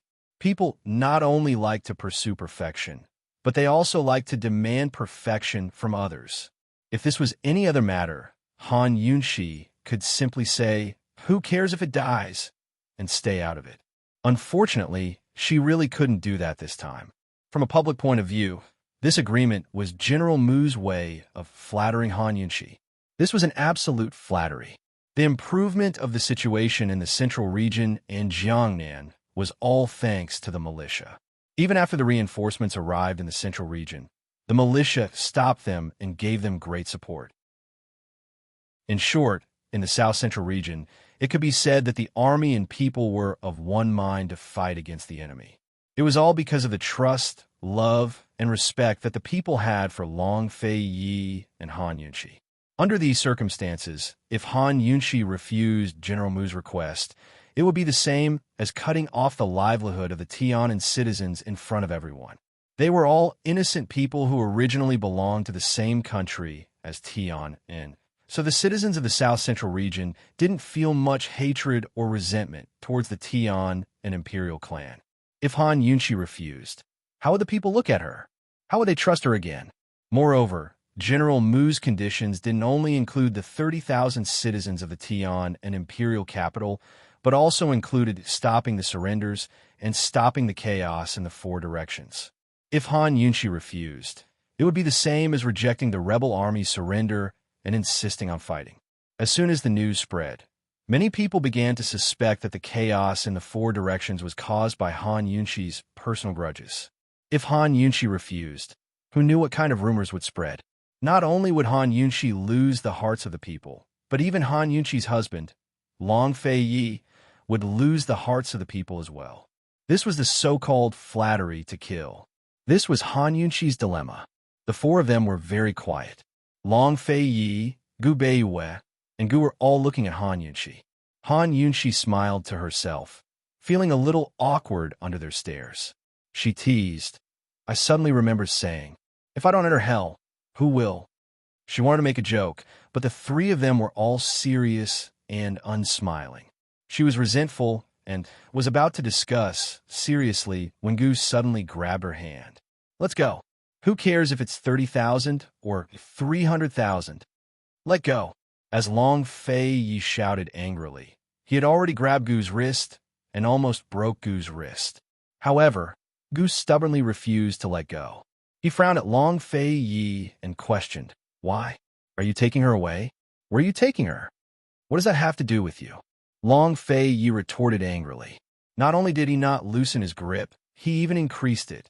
Gu immediately channeled his energy to resist, and Long Fei Yi followed suit. The two men were at loggerheads just like that. Gu grabbed Han Yunshi's hand tightly. If it wasn't for the fact that he was afraid of hurting Han Yunshi's wrist, Long Fei Yi would have already crippled Gu's hand. The two men glared at each other angrily, neither of them willing to back down. There had been countless times when Gu had given in, regardless of whether he could win or not. But this time, he didn't have the slightest intention of giving in. Suddenly, his other hand stretched out, wanting to grab Han Yunshi's other hand. Long Fei Yi's hand was quick and stopped him, squeezing Gu's wrist until it cracked. Are you letting go or not? The veins on Long Fei Yi's forehead were popping out, his anger overflowing to the heavens. Only God knew if he was angry at Gu, angry at General Mu, or angry at himself. Gu's anger wasn't any less than his. He roared at Long Fei Yi. Where are you taking her? Where are you going? Where are you going? He stopped pulling and looked into Long Fei Yi's eyes coldly, asking word by word, Tian, an imperial city, right?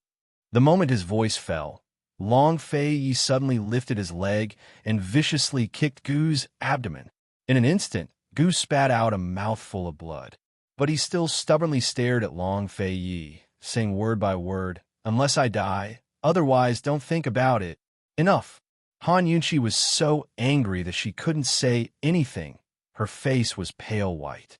Was there any meaning to this internal argument? It was a pity that no matter how loudly she shouted, Long Fei Yi and Gu ignored her. On this matter, these two fellows were terrifyingly overbearing. This crown prince will never let her take the risk. Long Fei Yi angrily replied Gu. But who knew that Gu still wouldn't let go? He slowly looked at Han Yunshi and muttered, Poison lass, are you obedient? He was always joking around, but he understood her too well. He knew that Long Fei Yi wouldn't be able to convince her. As expected, Han Yunshi didn't reply. Long Fei looked towards her as well. He let go of Gu Qishao's hands and walked closer to pull her into his arms. In a low voice, he begged, Be good and listen to me, all right? Listen to what? Where do you want me to go? You want me to be a coward? You want me to hide for the rest of my life? Han Yunshi smiled faintly. It's just being a hostage. I won't die. When the time comes, I might even be able to see by Yanqing. Then he'll come and save me. Long Fei Yi and Gu didn't speak. Gu let go of her hand. Gu Beiyue stood at the side and watched from the start. He didn't move or speak, just watched silently. He was the calmest and the most rational. Han Yunshi looked at him and said seriously, Gu Beiyue, what do you think I should choose? Gu Beiyue didn't say anything for a long time. In the end, he looked at the moon in the sky. It was the 15th day of the month. The moon was round, but it was a lone moon. Princess, this subordinate's responsibility is to ensure your safety. This subordinate is only responsible for accompanying you in life and death. This subordinate has no right to make a choice for the princess. His attitude was still respectful, but the helplessness in his eyes was enough to break anyone's heart. For the first time, Sir Northmund's true emotions were written all over his eyes and face. He felt very terrible. Not only was Han Yunxi helpless against Long Fei Yi, but she was also helpless against Gu and Gu Beiwei. In the end, she said helplessly, "All right, let's look at the situation first before coming up with a plan. I'm not going to court death." With that, the three of them finally recovered some rationality. That night, they camped out in the forest to the side. Along the way, Gu could always provoke the taciturn Long Fei Yi into arguing with him. Gu Beiwei was the quietest of them all. However, on this night, even Gu was quiet.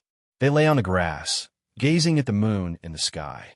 They were silent, immersed in each other's thoughts. Long Fei Yi and Han Yunxi interlocked their fingers very, very tightly. What would the situation be like tomorrow? Right now, there was another person who was thinking about the moon. That was Ning Cheng, who was far away outside Heavenly River City. Heavenly River City was about to fall, but he was in no mood at all. He was hesitating. He was hesitating over whether he should leave the army and head south to see Han Yunxi.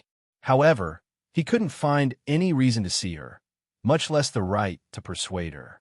He was a subject while she was a monarch. He never thought that there'd come a day when he'd place all his hopes on Long Fei, but this time he sincerely hoped that Long Fei could stop Han Yunxi. Why didn't the Li clan want Long Fei Yi, but Han Yunxi instead? Why did the rise and fall of the world have to be shouldered by a single woman? If he could do it all over again, he'd pay any price to destroy Tian'an and kill Mu Yuanbua. Unfortunately, it was too late.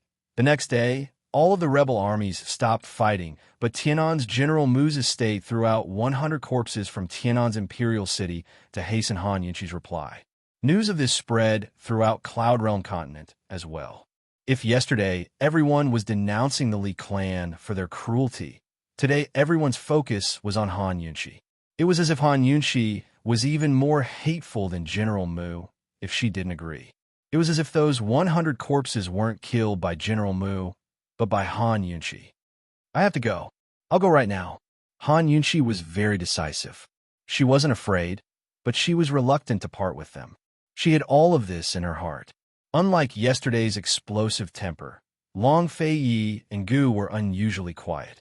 Gu Beiwei's head was bowed, making it impossible to see his expression. "If you guys aren't saying anything, I'll take it as you've agreed," Han Yunxi said seriously. The three of them really didn't say anything, but when Han Yunxi was about to leave, Long Fei Yi and Gu both reached out to stop her. What should they do? Chapter 1100. What should they do in such a predicament? Long Fei Yi and Gu each held an arm in front of Han Yunxi. Han Yunxi turned helplessly to Gu Beiwei and asked, "Gu Beiwei, tell Long Fei Yi which choice is the right one." Back then, when Long Fei Yi had to choose between postponing the northern expedition, Gu Beiwei had said that there was no such thing as cruelty. There was only right and wrong, and the path of an emperor was one of choice. The northern expedition couldn't be considered the path of an emperor, but what lay before them now was the true path of an emperor. If they gave up, they wouldn't just lose the world at their fingertips, but also the people's hearts. Perhaps Gu Beiwei would be as calm and rational as ever if it were anyone else, but this time he was facing Han Yunxi. Gu Beiwei wasn't a god. How could he be so cruel and calm? Gu Beiwei didn't say anything. He'd already said what he needed to say. "Poison lass, let's go. Leave this damn place. I've already made some inquiries. Behind the Winter Crow tribe's snowy mountains is the Ice Sea, and behind the Ice Sea is a new continent. Let's go. We'll leave Cloud Realm together." Gu said loudly, "Send someone to spread the news right now. Say we're all dead and gone. Mu Buiyuan can do whatever he wants. This world can be given to whoever wants it." Right now, Gu Qixiao looked like a willful child who was indulging in wild fantasies. But Long Fei Yi actually listened to him. "All right, let's go right away." Han Yunxi shook her head. "Long Fei Yi, are you going to abandon the world? Don't mention Northern Li. This crown prince doesn't even want the entire Cloud Realm. Long Fei Yi said. Back then, when he said to Jun Yixia that Han Yunshi will not be exchanged for the world, he was not joking, nor was he trying to deceive Jun Yixia. Forget about Northern Li. He wouldn't even trade all of Cloud Realm continent for Han Yunshi's life. I don't want to destroy your empire, nor do I want to destroy you and make you a deserter. Han Yunshi said coldly. I, Han Yunshi, am not a deserter. My husband is definitely not a deserter. What kind of wicked idea did Gu come up with? He actually wanted them to escape? The world was big, but the human heart was only that big. They might be able to escape Cloud Realm continent, but could they escape her heart? Even if he could escape the mouths of the people of the world, could he escape the condemnation of the historians? Han Yunshi didn't care how others saw her, let alone how historians wrote about her. However, she cared about how the world viewed Long Fei Yi. She cared about how the historians wrote about Long Fei Yi. He was different from her. She was nothing more than a lonely soul who transmigrated 3,000 years ago. She only had him and a group of close friends who had gone through fire and water with her. With him, they were enough. But he was the true crown prince of East Qin, the only remaining member of the imperial family of the great Qin Empire. In the hearts of the people of Cloud Realm continent, he was the most revered and worshipped king. He was a man. He shouldered a mission that had to be completed in the hopes of the people of the world. At the same time, he shouldered his own ambitions and her hopes for him. How many nights had they talked by candlelight as they dreamed of the future together? They dreamed of a brand new empire, a noblest imperial family, and an unprecedented era of peace and prosperity. Had he forgotten all of that? Did he not want any of it? Long Fei Yi didn't say a word in the face of Han Yunshi's deserter. Han Yunshi pulled him over so that he was facing her. Long Fei Yi, you told me before that the world is very big, much bigger than I imagined. Tell me, how big is the world? How far can we run? Han Yunshi asked seriously. Long Fei Yi still didn't answer. Gu Beiyue's brows were tightly knitted as he looked at Han Yunshi. He suddenly realized that he wasn't the calmest and most rational person. This woman was... He had completely lost. Tell me. Han Yunshi pressed Long Fei Yi. Long Fei Yi didn't answer, but Gu loudly answered for him. Fine. We won't run away. He turned around and immediately summoned Immerse's sword soul. He narrowed his long and narrow eyes and said coldly, This old man won't be a deserter. This old man will go and slaughter Tian An's imperial city right now. Let's see who's the one threatening whom. As soon as he said this, Long Fei Yi immediately looked at Gu Beiyue. Gu Beiyue also looked at Long Fei Yi. Both of them seemed to have thought of something. Gu really wanted to go. Fortunately, Han Yunshi held him back. She said sternly, If you dare to do such a thing, I'll kill you first. Gu almost replied, Unfortunately, you can't kill me. However, Long Fei Yi pulled Han Yunshi over and said, Let him go. Kill Mu Buiyuan for this crown prince and hang his head at the city gate. Yes, if we don't kill this person, how can we appease the people? Gu Beiyue was also very excited. They must have been angered by Mu Buiyuan's threat. Otherwise, they wouldn't have lost their cool. They should have thought of a countermeasure long ago. They had come in secret this time to prepare for a sneak attack. Fortunately, Gu's words just then had reminded the two of them. Gu was an undying and indestructible fellow, just as terrifying as Bai Yanqing. If he went all out, slaughtering an entire city would be a piece of cake. Killing Mu Buiyuan would be even easier. As long as he killed Mu Buiyuan, the Li clan would be leaderless and fall into chaos. As for Bai Yanqing, it would be perfect if they ran into him on this trip. Long Fei Yi summoned the Shadow Guard and ordered, Have the Tianing barracks reply to Mu Buiyuan in this crown prince's name. Just say that this crown prince will personally bring Han Yunshi over. Have him prepare well and come out of the city to welcome us. After hearing Long Fei Yi's words, Han Yunshi recovered her wits and understood Long Fei Yi's countermeasure. Gu didn't care what considerations they had in mind. Immerse's sword spirit glowed with a cold light in his hand. He wouldn't be able to quench his pent-up anger until he slaughtered Mu Buiyuan. The Tianing barracks were about half a month's journey away from the Tian and Imperial City. If they were fast, it would only take them a day and a night to get there. Since Mu Buiyuan wanted to use the people of the world to kill Han Yunshi, then they would beat him at his own game and win the hearts of the people once more. The Shadow Guard was about to leave when Gu Beiwei called him back and whispered something into his ear. It wasn't clear what he said, but the Shadow Guard earnestly memorized it and repeated it in a low voice. It was a long time before he left. The dispute didn't affect Long Fei Yi and Han Yunshi at all. In fact, it made them understand each other's hearts even more. After discussing their countermeasure, they continued on their journey.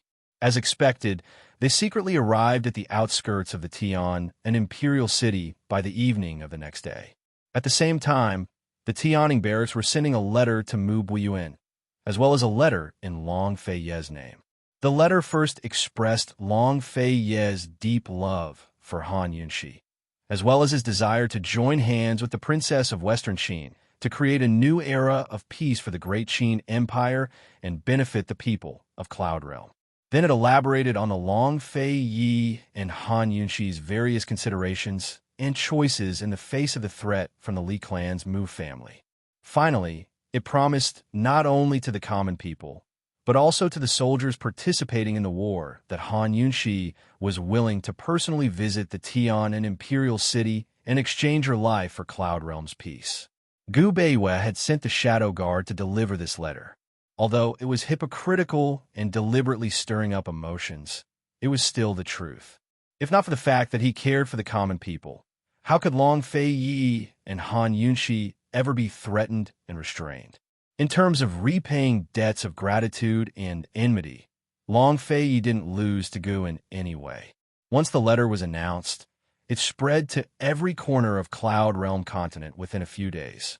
It wasn't just the south-central regions. Tianing, Northern Li, Western Zhou, and Tiana commoners all cheered Long Fei Yi and Han Yunshi on their behalf.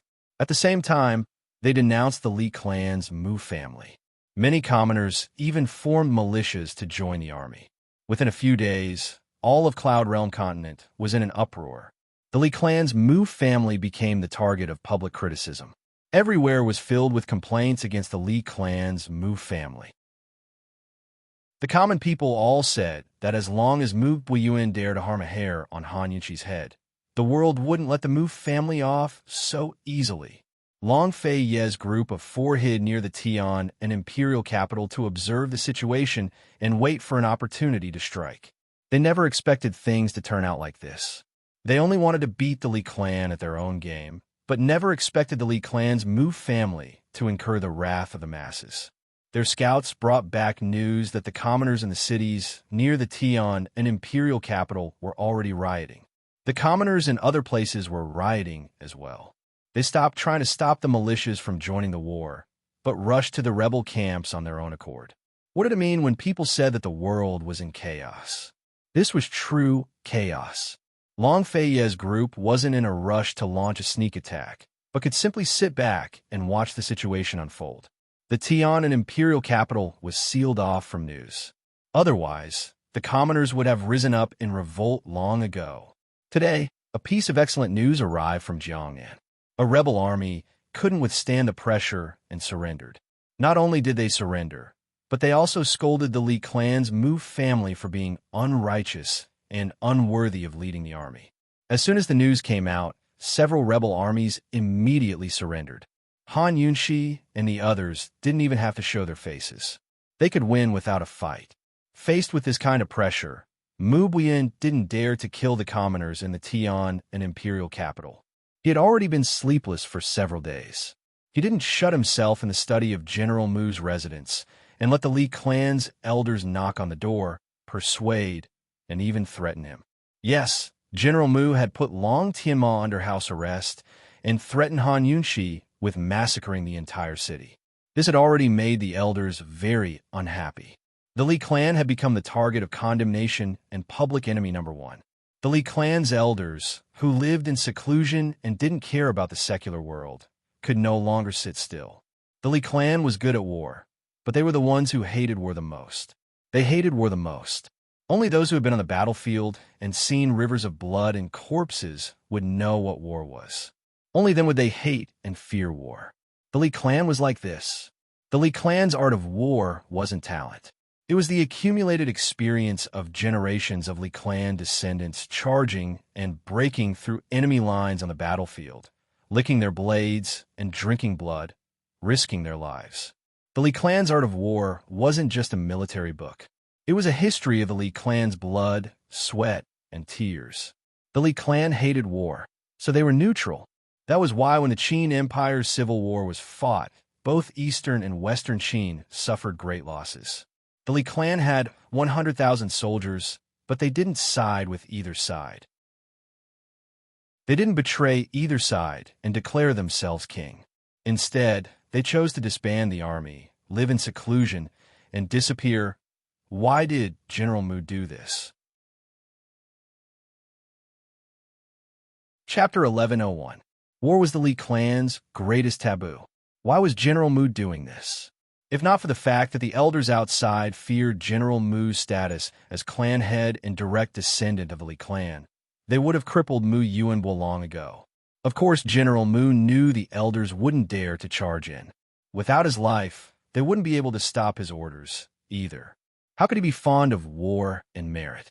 If he would have acted long ago if he wanted to conquer Cloud Realm continent. Why wait until now? With the power of the Li clan's military, it wouldn't be hard for them to conquer the world. Why did he have to spend so much effort to remain neutral in Tianing? Why did he have to follow along Tianma and stay in a corner for so long? Everything he did was for the sake of his son and daughter. He and his wife were deeply in love and had never taken a concubine in his life. After his wife passed away, she left behind a pair of children. He could only find some comfort in doting on his children. If not for his daughter's ruined reputation and forced her to marry Long Tianma, why would he get involved in Tianing's muddy waters? Since he was involved in this mess, he naturally wanted to seek the greatest happiness for his daughter. Even if she couldn't win Long Tianma's heart, his daughter could at least become the world's most respected empress and wash away the humiliation of the past. Lu Yue had lost a bet with Han Yunqi. Although she didn't take off her clothes and run through the streets, her reputation was ruined and she never dared to leave her house again. As her father, how could he not love his daughter? No matter right or wrong, parents were always protective of their children. It would be a lie to say he didn't hate Han Yunqi. Only by making his daughter's status surpass Han Yunqi's and overshadowing Han Yunqi's fame could he cure his daughter's heart and make people forget the humiliation she'd suffered. Thus, after being forced to assist Long Tianma, he began to wait for an opportunity to help Long Tianma conquer the world. The Tian in strength was limited. Whether it was in terms of wealth or military strength, they couldn't compare to any country in Cloud Realm continent.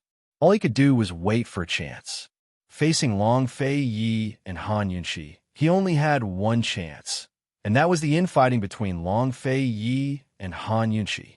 The incident at the 100 Poison Sect was an excellent opportunity. He had used Emperor Kong Cheng's name to gather all the factions in the world to 100 Poison Sect. He wanted to let the world know of the hatred between East and Western Qin, to let the world see Long Fei Yi and Han Yunqi, the irreconcilable hatred between East and Western Qin. However, he never expected that Han Yunqi and Long Fei Yi would kill by Yanqing and cover up everything. Later, he didn't expect that the enmity between Eastern and Western Qin was actually a misunderstanding, a conspiracy created by the Black Clan and the Wind Clan. His hopes were dashed, and his chances were gone. Long Tianma actually used the trip to 100 Poison Sect to discuss a marriage alliance with Emperor Kong Cheng. He wanted Western Zhou's princess, Duan Mujin, to join the alliance. It had to be said that this was Long Tianma's provocation to him, as well as a painful blow. Western Zhou and Tian were allies, so the Duan Mujin's arrival meant that the Mu family had to yield to her. Lu Yue could only suffer grievances. After all, anyone who provoked Duan Mujin was the same as destroying the alliance between Tian and Western Zhou. The Mu family might be second only to the Tian and Emperor, but they couldn't bear such a crime. While he was at his wit's end, Duan Mujin was poisoned in the palace. It was precisely because of this incident that he and his son came into conflict. That day, his son never came back. Then, a month ago, he received a sword and a dose of poison. Only then did he realize that Bai Yanqing had been eyeing the Mu family for a long time. That sword was his son's sword, a gift he had given to his son as a coming-of-age gift. Bai Yanqing had kidnapped Qingwu and threatened him to use the name of the Li family to order the students of the Li Military Academy to rebel, or else he would castrate Qingwu. How could he stand this kind of threat? This was the greatest insult to Qingwu and the greatest threat to the Li family. After all, Qingwu was the only son of the Li family's direct line of descent. He had no other choice but to obey Bai Yanqing's orders. He knew better than anyone that threatening Han Yunxi with a massacre would ruin the Li family's reputation. However, he didn't dare refuse Bai Yanqing. He didn't even dare to bargain. He was too afraid that if he angered Bai Yanqing, Qingwu would be done for. He could only leave a way out for the Li family. He concealed the entire truth so that everyone in the Li family would think that it was all his own ambition. He only hoped that in the future, the world would place all the blame on him and let the Li family live. That poison was the same one that Western Zhou's princess, Duanmu Jin, had been poisoned. Liu Yue had privately sworn to him that Duanmu Jin's poison was not Liu Yue's. He had never been able to find the truth. Only when he received the poison did he realize that it was also Bai Yanqing's doing. Bai Yanqing had said that if he didn't take care of things properly, not only would Qingwu pay the price, but Liu Yue would also taste the bitterness of the poison. He could only obey Bai Yanqing completely. General Mu was immersed in his thoughts when a servant's voice suddenly came from outside the door. "Great General, your letter." Several elders were staring at the letter outside the door. Just as General Mu opened the door, one of them snatched the letter away. "Impudence," General Mu said coldly. "Patriarch, do you want to destroy the Li family? Do you know that the military academy is in complete chaos?" The elder said angrily. Ever since the fall of the Great Qin Empire and the Li family abandoned the army to live in seclusion, they had opened a secret military academy to teach the art of war.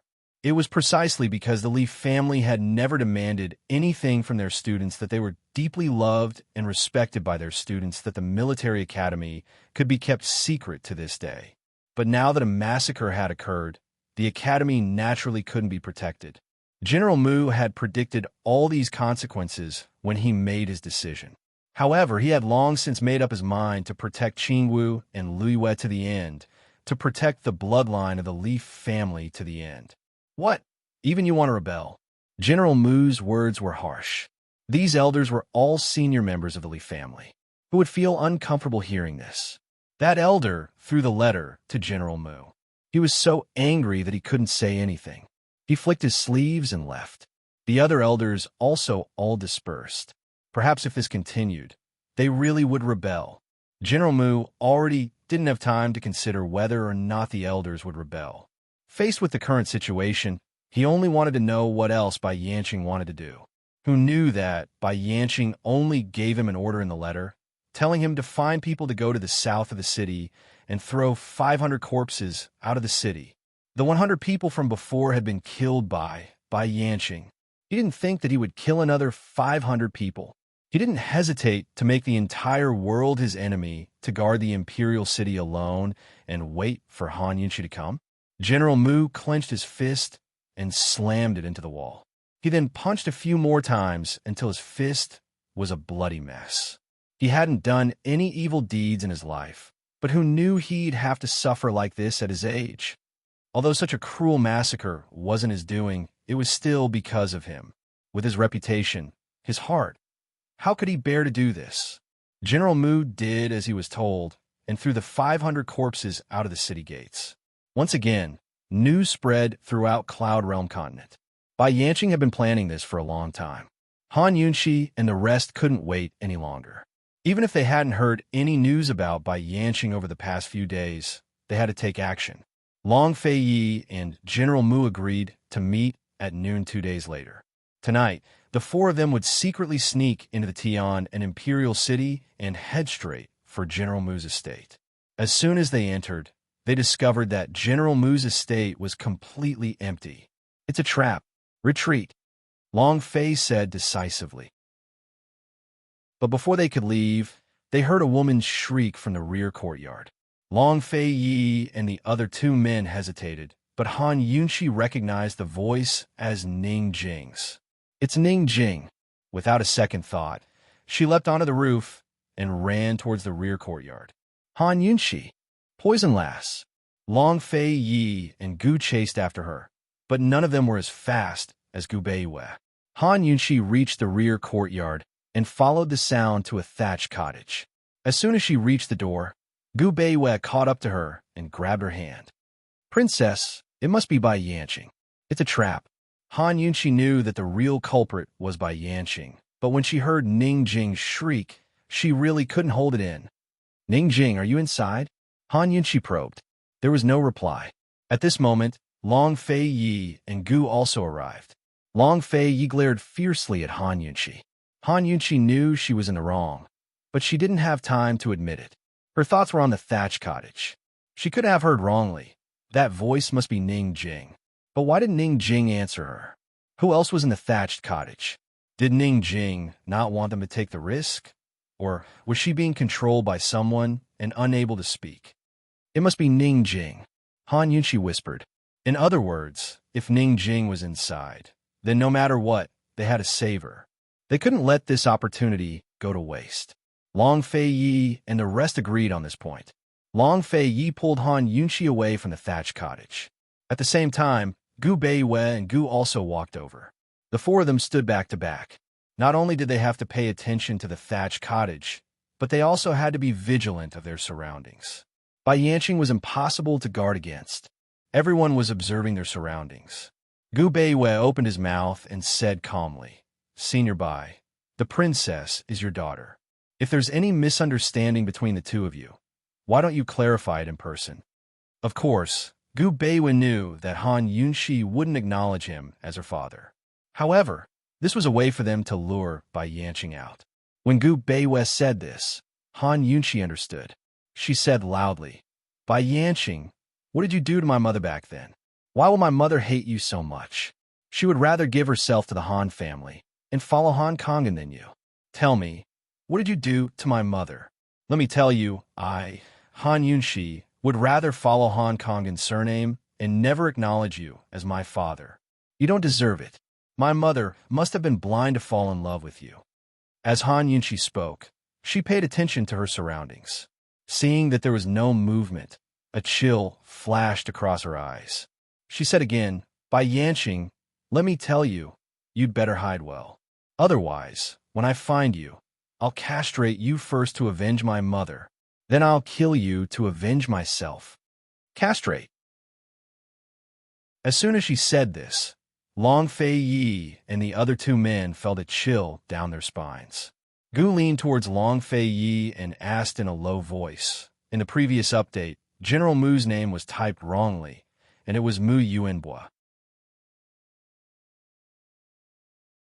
Chapter 1102. Gu asked Long Fei Yi in a low voice, "Hey, have you ever been threatened before?" How would Long Fei Yi answer? Long Fei Yi would not answer normal questions, not to mention this kind of question that was asking for a beating. He treated Gu as heir. Tacitly agreed, Gu said with a smile. It had to be said that Gu Qixiao's prodding skills were enough to make Long Fei open his mouth. He didn't lower his voice like Gu Qixiao did, but warned him coldly, "If you want to be castrated, this crown prince will definitely fulfill your wish after this is over." Han Yunqi was still shouting at Bai Yanqing and did not pay attention, but Gu Beiwei could clearly hear it. He gave a helpless smile. Even at a time like this, the two of them were still bickering. Besides the princess, perhaps only Gu Qixiao could provoke His Highness Crown Prince with a few words. Gu was about to answer Long Fei Yi when Han Yunqi suddenly said, "Be careful, there's poison approaching." As soon as she said this, a person suddenly flew out of the wall. He charged into the sky and, with a flip, he stabbed down at their heads with a sword. This person was wearing black clothes and had his head covered. They could only see that he was male and could not see his age. The black-clothed person's sword was very fast.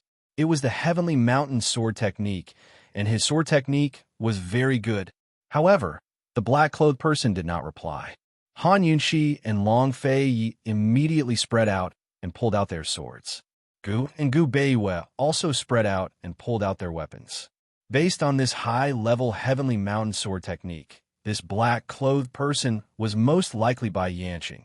This was because the only person who had this kind of internal energy and sword technique was Bai Yanqing.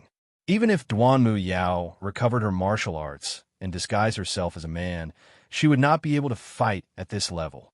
Bai Yanqing, you finally dare to appear, Gu said in a cold voice. The black-clothed man did not reply. Seeing that his sword was about to pierce the empty space between the four of them, who would have thought that he would somersault a few times in the air and land to the side. What's wrong? Too ashamed to face anyone? Long Fei Yi asked. Gu Beiwei was a little puzzled as he observed his surroundings. Although he had guessed that this person was Bai Yanqing, he still paid attention to his surroundings. Attack together! Gu took out Immerse's sword. However, Han Yunqi stopped him. It's a trap. He's a poison corpse, not Bai Yanqing. Gu immediately retreated and stood beside Gu Beiwei. Long Fei Yi also walked to Han Yunqi and held her hand. The poison corpse reared by Bai Yanqing actually had such exquisite sword skills. Who was this poison corpse? Third Venerable Sage. Long Fei Yi muttered. Han Yunqi and the rest were shocked, and only then did they recall Third Venerable Sage's sword skills. So, Bai Yanqing actually raised Third Venerable Sage into a poison corpse in such a short period of time to deal with him? Despicable. Han Yunqi was so angry that she felt unwell all over. Since Third Venerable Sage was a poison corpse, in other words, Third Venerable Sage was already dead. However, his corpse was controlled by Bai Yanqing to deal with them. Facing a poison corpse, other than destroying the corpse, there was no better way.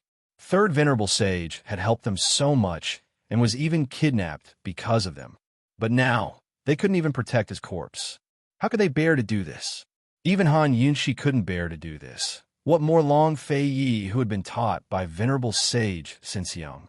The sword in his hand had already sensed its master's anger and gave out a clanging sound. Even the Ganjiang sword on Gu's back was also vibrating. Bai Yanqing, what are you trying to do? What enmity does my Eastern and Western Qin have with your Wen clan? Speak. Long Fei Yi said. Ha ha ha. Wild laughter immediately came from the surroundings. This voice belonged to none other than Bai Yanqing. However, the laughter came from all directions, and no one could tell where Bai Yanqing was hiding. Hearing this laughter, the black-clothed poison corpse immediately took off his mask.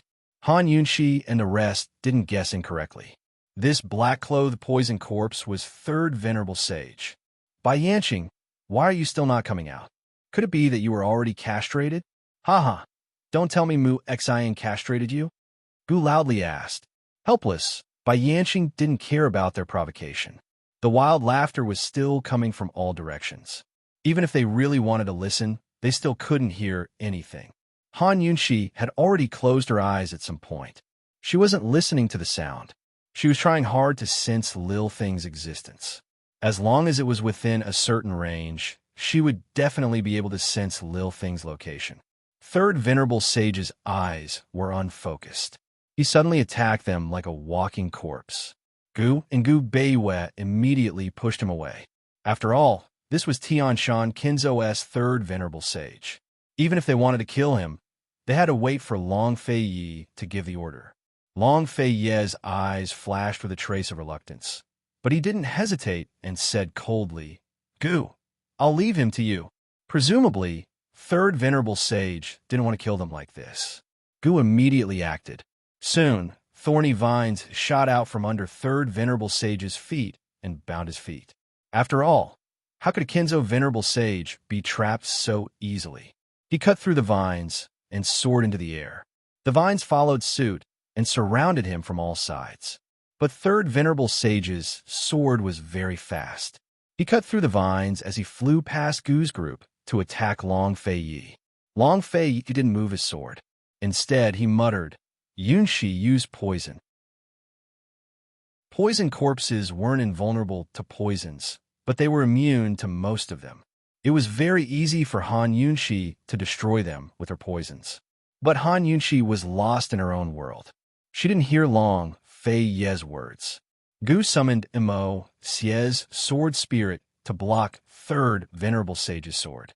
He immediately tried using poisons, but none of them were enough to kill third Venerable Sage. Bai Yanqing's own poison corpses weren't something Gu Qishao could destroy with his poisons. Of course, if Gu fought third Venerable Sage as an undying man, Gu would definitely win. Unfortunately, he couldn't reveal it until the very end. Not only because he didn't want Han Yunxi to know his secret, but because Bai Yanqing hadn't shown himself yet. He couldn't reveal his trump card so soon. Gu Beiyue didn't understand poisons, so he didn't dare to get too close. All he did was help from the sidelines. Already sent out a few flying daggers, all of which hit their targets. Gu fought third Venerable Sage with Immerse's sword spirit as he looked back. Long Fei Yi, if it's you, send your Venerable Sage on his way. Long Fei Yi ignored Han Yunxi and raised his sword. But Han Yunxi pulled him back and murmured, "It's in the thatched cottage. I can sense that the little thing is there." When she said that, Long Fei Yi didn't stop. Instead, his sword suddenly turned into a sheet and attacked towards the thatched cottage. Seeing that, Gu Beiyue immediately understood and went to the right side of the thatched cottage. Gu avoided third Venerable Sage and went to the left side of the thatched cottage. The three men formed a three-sided encirclement and surrounded the thatched cottage. Han Yunxi shot out a poison needle towards third Venerable Sage. Not only was it powerful, it was also extremely poisonous. The poison needle pierced third Venerable Sage's abdomen. It was unknown if the poison Han Yunxi used was the same as the poison Bai Yanqing used on the white tiger. Once the needle entered his abdomen, third Venerable Sage turned into a pool of blood. Not even his bones were left. Only this method could destroy third Venerable Sage in the shortest time possible. Or more accurately, it should be to destroy the poison corpse in the shortest time possible. Third Venerable Sage had died long ago. This poison corpse was just a poison corpse. Han Yunxi didn't have any extra thoughts to feel sad. She turned around. She was very sure that Bai Yanqing was in the thatched cottage. Long Fei Yi and the other two had already surrounded the thatched cottage. Long Fei Ye's sword skills were superb. Gu Beiyue's speed was astonishing, and Gu's thorny vines were impossible to guard against. Although the three of them couldn't kill Bai Yanqing, they had a way to trap Bai Yanqing. However, their poison skills couldn't win against Bai Yanqing. She naturally had to be responsible for dealing with Bai Yanqing's poison skills. Before they came, they had already made arrangements for the division of labor. If possible, she hoped to be closer to Bai Yanqing and have a better connection with the little thing. Perhaps, the little thing would once again give her the opportunity to advance. As long as she advanced to the third level of the poison storage space, Bai Yanqing wouldn't be able to trap the little thing. At that time, she only needed to take the little thing's tooth blood and a drop of Bai Yanqing's blood to complete the perplexing butterfly illusion catalyst. Bai Yanqing's immortal body would also be broken. They had been waiting for this moment for a long time. Instead of being on guard and hiding from Bai Yanqing every day, why not face him head-on and see what Bai Yanqing wanted to do? Han Yunxi turned around and was immediately stunned. How could this be? She had only shot a poison needle at third Venerable Sage. It had only been a moment. How she was so shocked that her mind went blank for a moment. She couldn't believe what she was seeing. Who could tell her what was going on? Long Fei Yi and the rest were clearly not even 10 steps away from her. However, at this moment, what she saw was a gloomy forest. Long Fei Yi's figure was nowhere to be seen. Gu Beiyue and Gu were also nowhere to be seen. Even the thatched cottage was gone. Han Yunxi looked around anxiously. Only then did she realize that she was surrounded by a gloomy forest. It was as if she was standing in the only open space in the middle of a dark forest. How could this be? Long Fei Yi, she shouted. No one answered her, not even her own voice. Long Fei Yi. Gu Beiyue. Gu, where are you? Can you hear me? Can you answer me? Long Fei Yi, suddenly she stopped.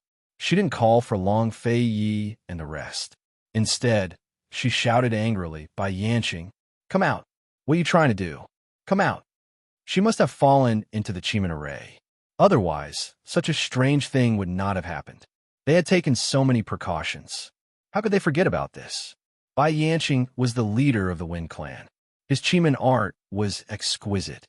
Chiman art was not only used in military battles, but Chiman art was their greatest shortcoming. Thinking back to the time at Lost Void Lake, if not for the fact that Lost Void Lake was filled with water vapor all year round, allowing her to use poison to find a way out, she and Long Fei Yi would not be able to enter to save people. What a good Bai Yanqing. So he had not revealed himself. So he had already set up the array and was just waiting for them to walk in. No matter what, the four of them should not have been separated. Han Yunqi was filled with hatred and regret. She really had the impulse to kill someone, but she forced herself to calm down. Bai Yanqing's motive for setting up this array was to separate them and deal with them one by one. No matter how capable Long Fei Yi and the rest were, how could they withstand Bai Yanqing's poison? Han Yunqi was about to go crazy. She clenched her fists and ordered herself to calm down. Long Fei Yi and the rest should be in the same array as her. She was trapped in the array, but the detoxification system was still operating normally. The Mu family's backyard was so big. As long as Bai Yanqing used poison, she would be able to detect it immediately. She had to calm down and concentrate to ensure that the detoxification system would detect it. Han Yunqi's judgment was not wrong. Very quickly, her detoxification system detected that there were people poisoned nearby. However, there were people poisoned in both directions. Chapter 1103. Should she choose the left or the right? Han Yunqi was caught in a dilemma. If it weren't for her self-control, she would have broken down by now. One had to know. The poisons in the people on both sides were not ordinary poisons. They were poisons that could kill them in a short period of time. How could she not be anxious? However, she couldn't be anxious in this situation. Once she was anxious, she would lose focus and the detoxification system's data analysis would slow down. Once the detoxification system's analysis slowed down, she would be even more anxious. Could there be a way for people to die because they were anxious to death? Han Yunqi took a deep breath and tried hard to adjust her state of mind. She didn't want to guess why people on both sides would be poisoned at the same time. She also didn't want to think about who was poisoned. She needed the detoxification system to provide as much data as possible before she could make a final judgment. As Han Yunqi calmed down, the detoxification system began to provide her with data. The situation of the poisoned people on both sides was very similar. There was really no difference to help her make a judgment and choice. The people on both sides were poisoned almost at the same time. Even if Bai Yanqing had ambushed poisoned soldiers in this array, it wouldn't be so easy to poison Long Fei Yi and the other two. On both sides, one of them must have been poisoned by Bai Yanqing himself. As for the other side, if Han Yunqi guessed correctly, it should have been poisoned by Gu. Long Fei Yi and Gu Beiyue didn't even have any poison on them. With Gu's intelligence, he should be able to think of using this method to let her know his position. It seemed that either Long Fei Yi or Gu Beiyue had fallen into Bai Yanqing's hands and been poisoned. Gu was still safe for now. Was Bai Yanqing on the left or the right? Or rather, was Gu on the left or the right? Han Yunqi was wrong about other things. Han Yunqi closed her eyes and allowed herself to think more calmly. If Bai Yanqing separated the three of them, who would he look for first? The answer was undoubtedly Long Fei Yi. Therefore, the person who was poisoned was most likely Long Fei Yi. If Bai Yanqing wanted to kill Chong Fei Yi with poison, there was no need for him to wait until now, let alone go through so much trouble. He had an undying body, so he could have made a move when he learned that Long Fei Yi was the East Qin Crown Prince. Back then, they didn't know the secret of his immortal body, so they didn't have much vigilance against him. If Bai Yanqing wanted any one of them dead, it would be as easy as turning over his hand. They still couldn't figure out what Bai Yanqing was trying to do. However, one thing was certain. Bai Yanqing did not want their lives, nor did he want this world. Han Yunqi frowned. She thought about it seriously and analyzed it carefully. She quickly realized that the most important thing right now was not saving people, but rather finding reinforcements. If Long Fei Yi fell into Bai Yanqing's hands, she couldn't fight against Bai Yanqing with her own strength. She needed Gu Beiyue and Gu's help. So between the two choices, she could only choose Gu. Han Yunqi calmly thought about it and tried to sense the little thing, but it was a pity that it was too far away. She could only sense that the little thing was nearby, but she couldn't sense its specific direction or position like before. Poison was the only clue she had. Her analysis was completely wrong. It was a pity that she didn't know that Gu also had an immortal body, so she didn't know that Gu could be poisoned. In reality, Long Fei Ye's group of 3 were still together. Gu had poisoned Long Fei Yi, hoping that Han Yunqi could find them. As for the situation on the other side and who was poisoned, they still didn't know. Would Han Yunqi choose the left or the right? Time was limited. This array was set up by Bai Yanqing. If Bai Yanqing wanted to find her, he could do it in a matter of minutes. She had to make a choice as soon as possible and find Gu and the others. If she fell into Bai Yanqing's hands, everything would be over. All of them would be at Bai Yanqing's mercy. Left, right, she muttered to herself. If someone were to make a bet with her at this time, she would definitely not take it. This was the first time she had encountered something that she wasn't sure about. She couldn't make a decision, so she could only rely on luck. Time was tight, and tossing a coin was definitely a waste of time. Han Yunqi directly chose the right.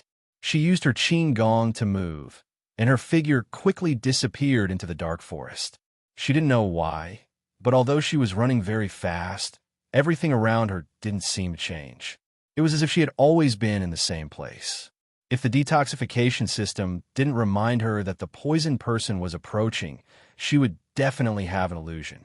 After a while, Han Yunqi saw a woman sitting on the ground in front of her. This person was none other than Ning Jing. Ning Jing! She cried out in alarm and anxiously rushed over. She never thought that the poisoned person would be Ning Jing. As soon as Ning Jing heard Han Yunqi's voice, she immediately turned to look at her and shook her head. Her mouth had long been gagged, and her hands were tied. She could only shake her head. After Bai Yanqing poisoned her, he vanished in a thin air. She knew that Bai Yanqing wanted to use her to lure Han Yunqi over. Han Yunqi naturally guessed all of this. However, at this juncture, there was no need for her to be so afraid. Anyway, she had already fallen into Bai Yanqing's array. At least she could see Ning Jing and be together with Ning Jing. Han Yunqi walked closer and saw that Ning Jing's face was already covered in tears. She couldn't imagine how much hardship Ning Jing had suffered during this period. She actually looked so haggard and weak. If Tang Li saw this, how heartbroken would he be? Han Yunqi removed the rag that was gagging Ning Jing's mouth and immediately untied her. She didn't realize that Ning Jing's 2 front teeth were missing. Ning Jing said anxiously, Han Yunqi, hurry and leave. Bai Yanqing is nearby. He just left. Han Yunqi then realized that Ning Jing's pronunciation was different. She looked up and immediately realized that Ning Jing's front teeth were missing. She was stunned. She simply couldn't believe her eyes. Actually, if it was possible, Ning Jing didn't want to open her mouth. She didn't want to open her mouth for the rest of her life. However, she had to open her mouth. She had to tell Han Yunqi about the danger here. Bai Yanqing did this? Han Yunqi was so angry that she was seething with murderous intent. Hurry and leave. Bai Yanqing is nearby. Hurry and leave. Ning Jing urged anxiously.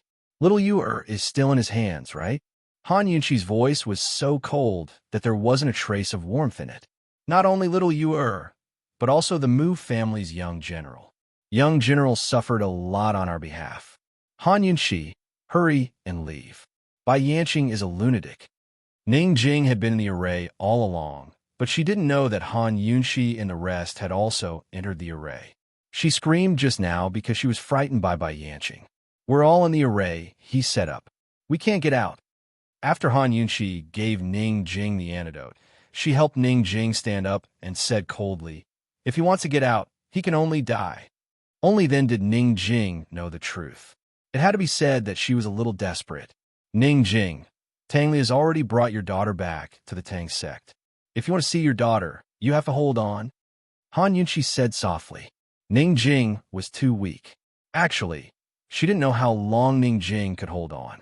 Upon hearing this, Ning Jing's eyes clearly lit up. Her daughter was finally home. Her daughter was finally by her father's side. She could finally put down her worried heart. "Han Yunqi, we haven't gotten our revenge yet. You can rest assured. I won't die," Ning Jing replied stubbornly. "Okay, let's take revenge together." Han Yunqi tried hard to suppress her anger. She secretly swore that if Bai Yanqing fell into her hands, she would definitely make him pay back all the suffering Ning Jing had suffered 1,000 times over. She had to, right now. She had to quickly find Long, Fei Yi, and the others. At this moment, the poison on the left was actually moving, and it was moving in extremely fast speed. "Gu Beiwei," Han Yunqi blurted out. Only Gu Beiwei could move at this speed. Could it be that Gu Beiwei was the one who was poisoned? Or could it be that one of Long, Fei Yi, or Gu was poisoned and was saved by Gu? Han Yunqi didn't immediately chase after it because she couldn't catch up to that speed. Moreover, she had Ning Jing with her.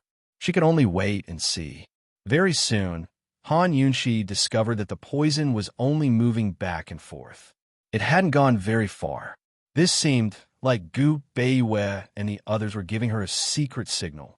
If they were using this method to signal her, then it meant that they hadn't fallen into Bai Yanqing's hands yet. They were still free. "Ning Jing, let's go," Han Yunqi rejoiced. But just as she was about to give chase with Ning Jing, Bai Yanqing suddenly landed in front of them. That's right, it was Bai Yanqing.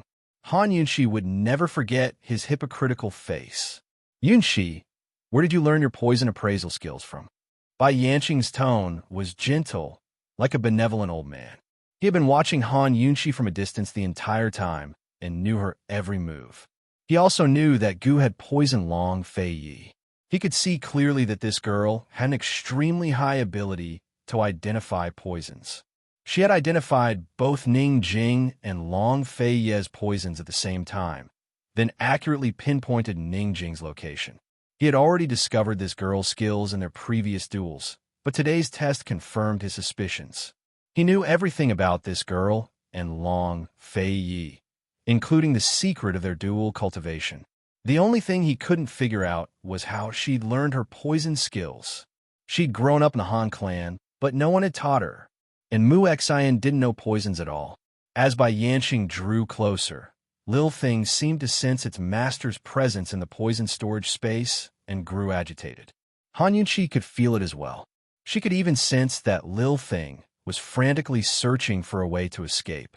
"Perhaps I can deal with Bai Yanqing on my own," she mused, "as long as my poison storage space has a chance to upgrade."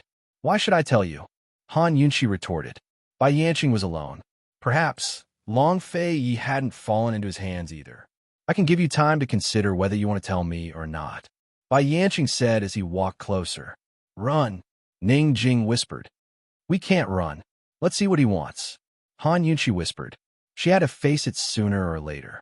She'd rather face Bai Yanqing face to face than run away pathetically. As long as Bai Yanqing didn't want to kill them, they had to find a chance to kill him. Seeing that Han Yunqi wasn't running away, Bai Yanqing stopped and asked with a smile, "Aren't you afraid of me?" "You're the one who's afraid of me, aren't you? You've been hiding, haven't you?" Han Yunqi retorted.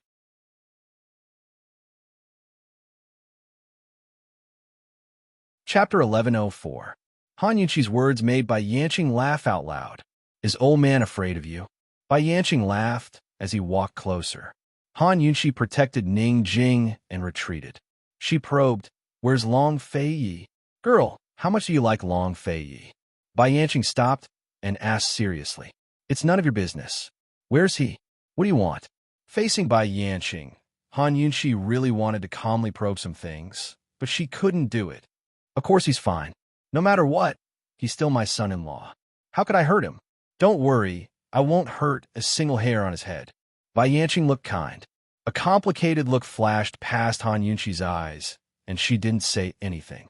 Facing a lunatic like Bai Yanqing, it was useless no matter how she asked or probed. She had just threatened to castrate him, but he still restrained himself and didn't show up.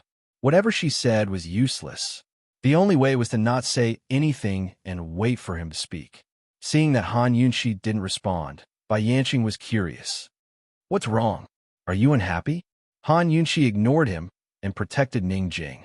She secretly pondered how to fight with Bai Yanqing to stall for time and make a loud noise to attract Long Fei Yi and the others. In this kind of maze, if one wasn't proficient in divination, it would be extremely difficult to distinguish the direction. Vision could deceive people. However, hearing and smell wouldn't. As long as she made a loud noise for Long Fei Yi and the others to hear, Long Fei Yi and the others would have a chance to find them. She had to admit that Bai Yanqing was different from the opponent Han Yunqi had met before. He was calm and astute. He didn't reveal too much just because Han Yunqi ignored him. He didn't say anything. His face maintained a hypocritical threat as he continued to walk closer and closer. Han Yunqi retreated again and again. Finally, she shielded Ningjing behind her and pulled out her sword. In the face of Bai Yanqing's immortal body, any weapon was futile. She drew her sword, not to kill him, but to lure Long Fei Yi and the others. "Be careful, don't worry about me," Ningjing said in a low voice. "Yes," Han Yunqi also said in a low voice. She suddenly soared into the air. She gripped the sword hilt with both hands and gathered all of her strength. She gathered all of her inner strength and the phoenix power she currently controlled into the sword.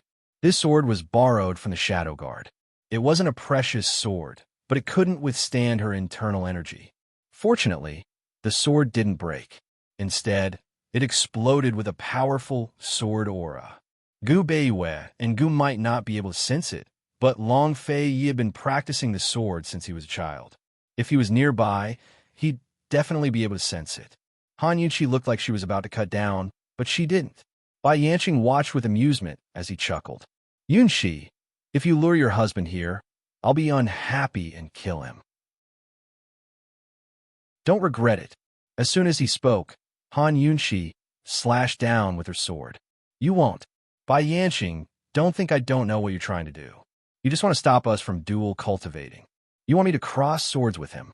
I'm telling you now, even if I die, I won't point my sword at Long Fei Yi." She didn't know why Bai Yanqing was doing this, or what his true motives were. However, she was still able to see through this. Bai Yanqing didn't flee when the sword aura slashed through the air. Although he was injured, it wasn't fatal. At the same time, Long Fei Ye's group of 3 was in a nearby forest. Long Fei Ye had already sensed the sword aura. Han Yunqi's sword had struck down, so he was even more certain of the direction. "Right side go," he said coldly. He was so anxious that he didn't even have time to worry about Gu Beiwen and Gu. Han Yunqi had already made her move, so she must have bumped into Bai Yanqing. Gu Beiwei caught up from behind. He ran ahead of Long Fei Yi, but didn't dare stray too far from Long Fei Ye's group in case something unexpected happened. However, he quickly stopped. The trees in front of him were all growing together, one right next to the other without any gaps. This was a wall of trees. Long Fei Yi had already seen it. He suddenly soared into the air, but in the array, no matter how high he flew, all he could see was darkness. At this moment, he was still calm. He landed and said to Gu Beiwei, "Let's wait here." Before he could finish, Gu Beiwei said, "Understood, he'll go find the way." Gu Beiwei's figure disappeared in a flash. He used his fastest speed to follow the tree wall to the right, then turned back to the left. This tree wall had no end. They knew that this was an illusion created by the array, but they couldn't help being restricted by the array. What should they do now? "Let's go." Long Fei Yi made a prompt decision and walked back. They left the tree wall and ran blindly, stopping in a dark forest. Long Fei Yi sensed the sword chi again and immediately said, "It's in front." As long as they moved, the array's position would change accordingly. The only inconvenient thing was the sword chi. They didn't need to care about the change in position. They just needed to chase after the sword chi. The only way to break the array was to deal with the changes by remaining unchanged. But when they chased after the sword Qi, they met the tree wall again. Long Fei knew that he couldn't destroy the tree wall, but he still couldn't help but draw his sword and slash at it. Unfortunately, it was futile. Let's go. He left again, randomly looking for a direction and running wildly. Gu Beiyue and Gu couldn't think of any other way besides running after him. They were like Long Fei. They didn't dare to stop at all, because once they stopped, they would have to face reality. These three men, which one of them had run away from something? Which one of them had retreated? This time, they didn't dare to face reality. Bai Yanqing's purpose was very clear. He didn't want to hurt them, but he wanted to take Han Yunqi. Otherwise, he wouldn't have needed to borrow Mu Yuanhua's hand to make Han Yunqi a hostage of the Tian and Emperor. Long Fei Yi and the others were in a rage. Bai Yanqing questioned Han Yunqi with a worried face. Girl, you really did it. You killed your father. Aren't you afraid of being struck by lightning? Han Yunqi landed and asked coldly, Who didn't get struck by lightning, let alone me? You killed my mother. What right do you have to recognize me? Yes, Han Yunqi was still making the last effort to sound out and prolong the time. She still didn't know how Mrs. Tianxin died. She only knew that Bai Yanqing had spies in the Han family.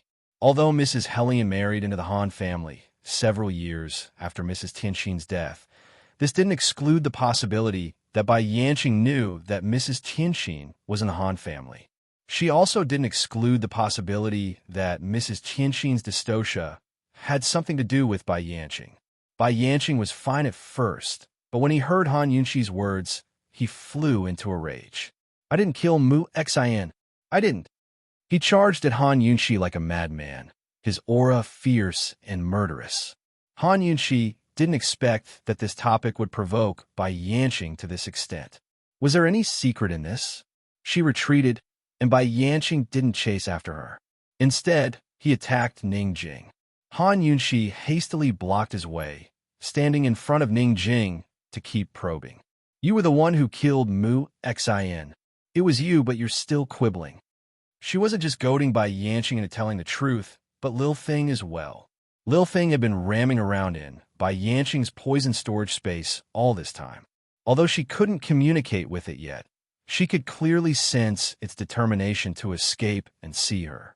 If she guessed correctly, Lil Feng had already taken on the form of a snow wolf in Bai Yanqing's poison storage space. The more Lil Feng grew restless, the more agitated she became. At the same time, the feeling of breaking through grew stronger. Perhaps she'd made the right bet again. Lil Feng could be like last time at Tian Shan Kenzo and become her breakthrough catalyst.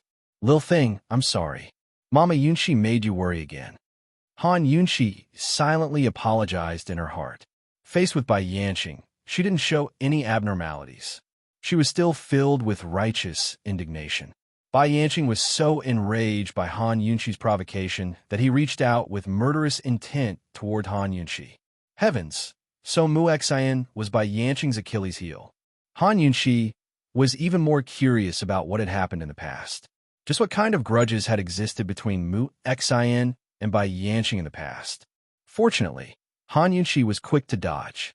She grabbed Ning Jing and didn't run far, placing herself between safety and danger. What are you angry about? Isn't that right?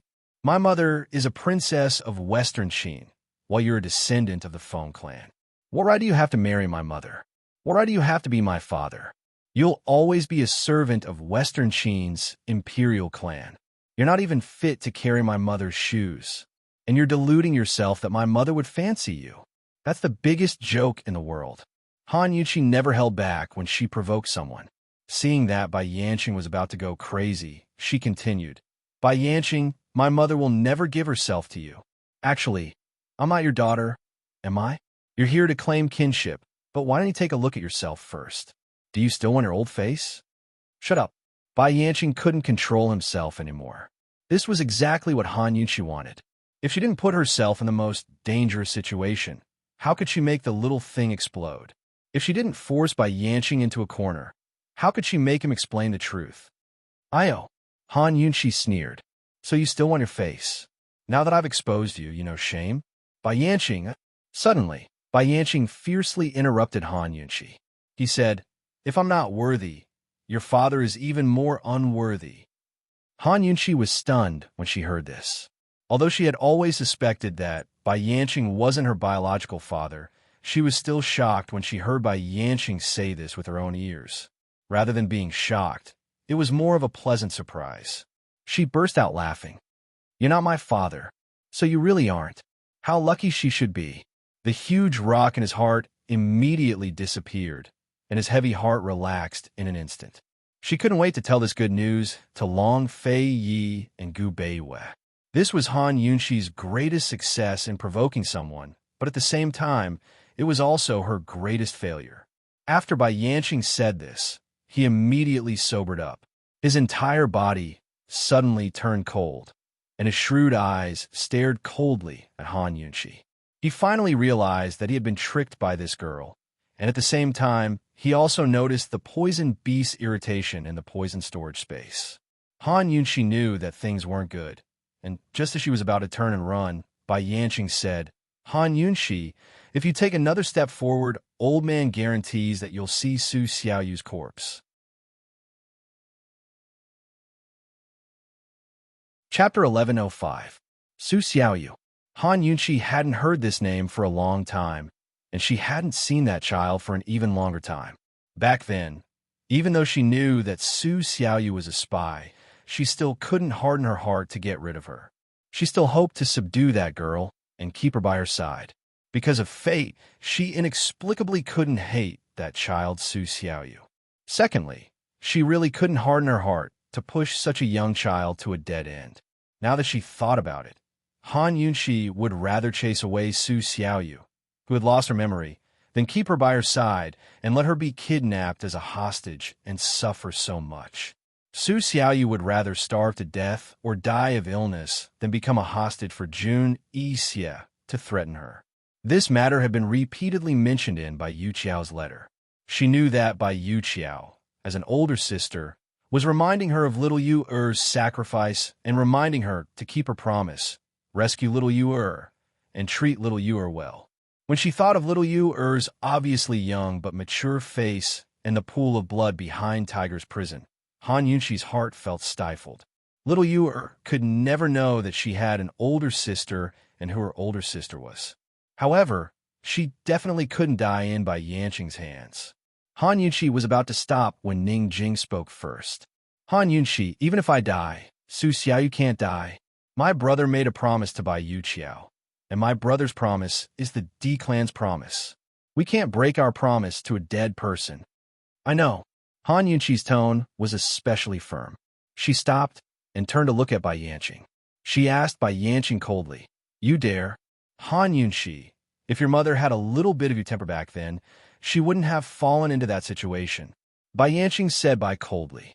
"You killed her." Han Yunqi said coldly, "No, old man, I'll say for the last time, it's not me."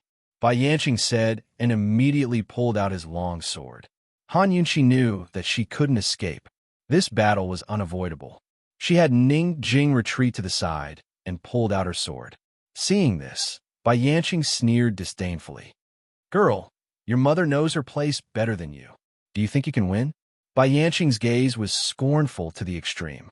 Han Yunqi retorted in disdain and said loudly, "Yes, and you'll win beautifully if you dare to give me 3 moves. All right, the old man will convince you wholeheartedly. If you can't kill the old man within 3 moves, then obediently go back with the old man." Bai Yanqing readily agreed. From his point of view, Han Yunqi was someone who wouldn't shed tears until she saw the coffin and had overestimated herself. But a scheming look flashed past Han Yunqi's eyes. She had always been able to bend and stretch, advance and retreat as needed. After following the Long Fei Yi for so long, she had been influenced by his temper and didn't talk nonsense or do things without a motive. She had an ulterior motive for this battle, and these 3 moves that she had obtained. Otherwise, if she knew that she couldn't win, why would she waste her energy? 2 top-rated poison experts didn't use poison in their battle because poison was ineffective against each other. They could only use sword arts. Before Bai Yanqing made a move, Han Yunqi held her sword and attacked first. She possessed the full level of Nirvana energy and also controlled some Phoenix energy. Her martial arts skills were far above Bai Yanqing's. As she got closer, the sword ray became bigger and bigger, and the sword chi became more and more vigorous. It could even hurt the surroundings. But Bai Yanqing just held his sword and faced it head-on. He allowed the sword chi to cut on his arm and even his face. Earlier, when he didn't dodge and forcibly receive the sword attack, Han Yunqi already had a plan in mind. She wanted Bai Yanqing's poison, goo human blood. Although Bai Yanqing didn't dodge that sword attack and directly received it, he suffered internal injuries. This time, she wanted Bai Yanqing's sword to spill blood. Han Yunqi's gaze turned cold as she released all her inner strength and phoenix feather energy and added it to the sharp sword. In an instant, the sword chi was like a rainbow and was unstoppable. Bai Yanqing, you agreed to give me 3 moves. If you dodge, you're a coward. Han Yunqi shouted. Bai Yanqing looked at her coldly and didn't answer. The strong sword chi slashed down from the sky, and following, it was Han Yunqi's sharp sword which was aimed at Bai Yanqing's head. But no matter how much strength Han Yunqi used, she still couldn't chop it down. God knows how this fellow's bones have mutated to. Han Yunqi quickly gave up, and the tip of her sword changed direction. The second move fiercely chopped down on Bai Yanqing's arm. This sword didn't chop off Bai Yanqing's hand, but it made a deep cut on Bai Yanqing's arm, and blood spurted out. Han Yunqi made a prompt decision and brandished her sword to stab Bai Yanqing's eyes to divert Bai Yanqing's attention. Almost at the same time, when she made her third move, the poison storage space absorbed a drop of Bai Yanqing's blood. 1 drop was enough. Although she had gotten what she wanted, Han Yunqi didn't stop her third move and didn't relax her strength. She continued to stab towards Bai Yanqing's eyes with all her might. Bai Yanqing reflexively closed his eyes, and to Han Yunqi's surprise, her sword actually pierced through his eyelid. In other words, Bai Yanqing's vitals were all invulnerable to swords and spears. The 3 moves ended. Not only did Bai Yanqing not lose his life, his wound also stopped bleeding very quickly, and there wasn't much blood. Han Yunqi didn't hesitate and turned to flee. Stinky girl, you're going back on your word. Bai Yanqing roared. I don't need to keep my word to people like you. Han Yunqi ran with all her might. She was purposely forcing Bai Yanqing to make a move. She had gotten what she wanted, and now it was up to this little thing. You're courting death. As expected, Bai Yanqing was enraged and chased after her with his sword. Just as his sword was about to reach her, Han Yunqi suddenly turned around and took the initiative to meet the blade. At that moment, even Bai Yanqing could feel the little thing roaring in anger in the poison storage space. In that split second, Bai Yanqing's blade still missed by a little, and the sharp sword pierced through Han Yunqi's abdomen, almost piercing through Han Yunqi's abdomen. That was close. In fact, Han Yunqi was already prepared to dodge. In that split second, if Bai Yanqing's blade didn't miss, she would have dodged. She wasn't so stupid as to court death to provoke the little thing. She could feel the little thing's rage and was waiting for the opportunity to level up. However, the poison storage space didn't change, and her mental state was still very good. Leveling up would be very tiring, to the point of fainting. From the looks of it, there were no signs at all. Han Yunqi, who had never lost a bet in her life, started to feel uneasy. Could it be that this time, she lost the bet? Bai Yanqing's sword was at her neck, and Han Yunqi was about to hit the brick. Who knew? Bai Yanqing used the sword handle to hit the back of her head. Han Yunqi couldn't stand still and felt the world was spinning. Very quickly, her vision turned black and she fainted. At that moment, Long Fei Yi and the other 2 were already motionless. The sword aura disappeared and they couldn't tell the direction. They looked around with anxiety, unease, worry, anger, and all kinds of emotions written all over their faces. Long Fei Yi finally couldn't take it anymore and pulled out his profound frost sword. With a sweep of his sword, the sword aura was like a rainbow that could topple mountains and overturn seas. Unfortunately, the surrounding forest didn't move at all. Long Fei Yi swung his sword again, and with an imposing aura, the whole earth shook. Unfortunately, the surrounding forest didn't move. He didn't believe in this. Sword after sword burst out, and the surroundings quickly turned into a field of sword aura. If not for Gu Beiwei and Gu's strong inner strength, they wouldn't be able to withstand it. Finally, Long Fei Yi suddenly stopped. The sword blade stabbed into the ground, and he spat out a mouthful of blood. Gu Beiwei was shocked and shouted at Gu, "Antidote, quick!"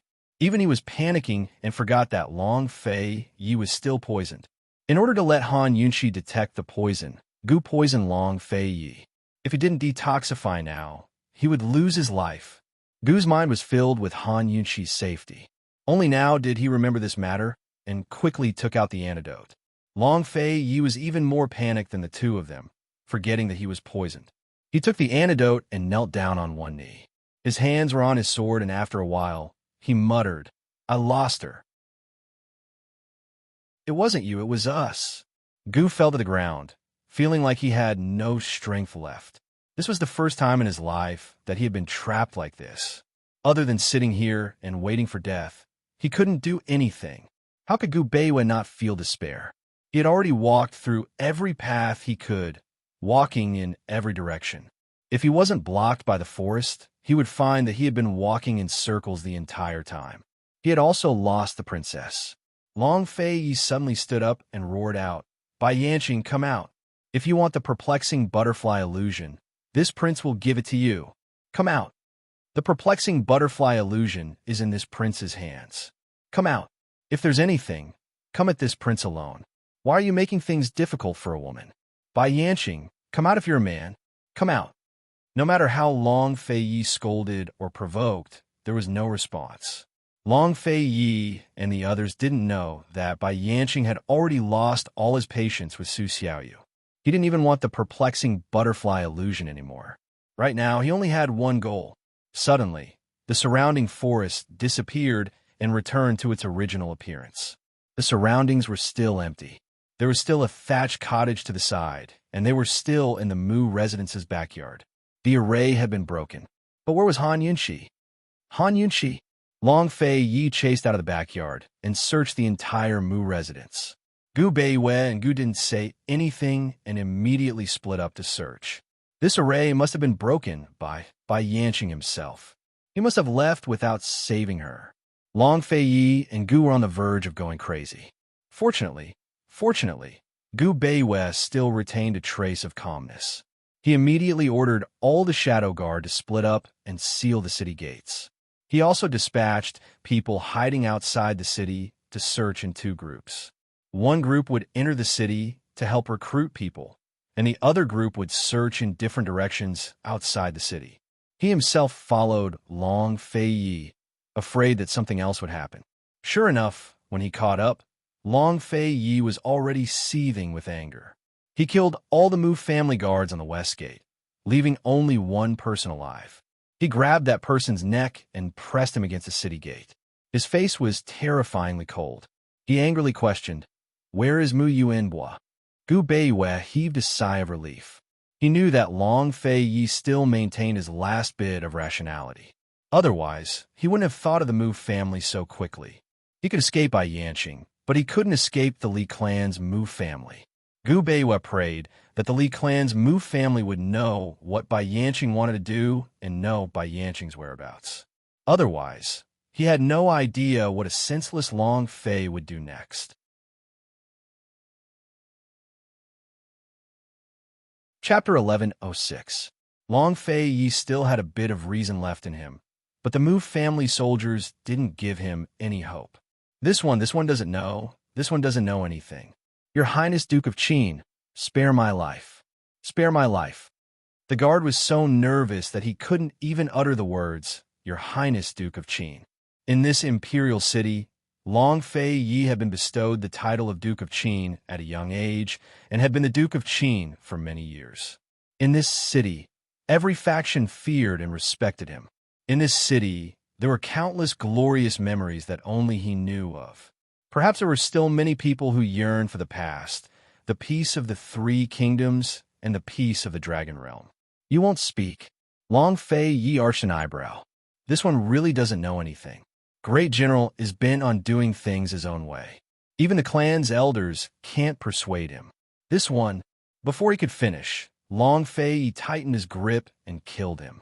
The entire southern gate was dyed red with blood, and corpses littered the ground. It was a desolate scene. Long Fei stood by the city gates, his figure lonely and austere under the moonlight. His surroundings were silent, except for the clanging of his long sword. Gu Beiwei was extremely worried. He was about to step forward to persuade him when Long Fei turned to leave, heading towards the palace. As soon as he reached the gates, he saw the Mu family's soldiers guarding the gates, but Mu Yuanbu's figure was still nowhere to be seen. However, this strict defense caused Long Fei's lips to curve into a cold, bloodthirsty smile. He knew that Mu Yuanbu had to be in the palace. Long Fei had always known that one day he'd come back to the palace gates. This place wasn't just Tianning's empire, but also Tian'an's imperial city. It was also the former capital of the East Qin Empire. However, he had never imagined that he would be standing here in such a situation at this time. He raised his sword and said coldly, "If you don't want to die, scram. Otherwise, don't blame this prince for slaughtering your entire Li clan." However, the hundreds of guards did not move. Only one elder walked out. It was the great elder of the Li clan. He knelt down. "Your Highness, the Grand General was forced.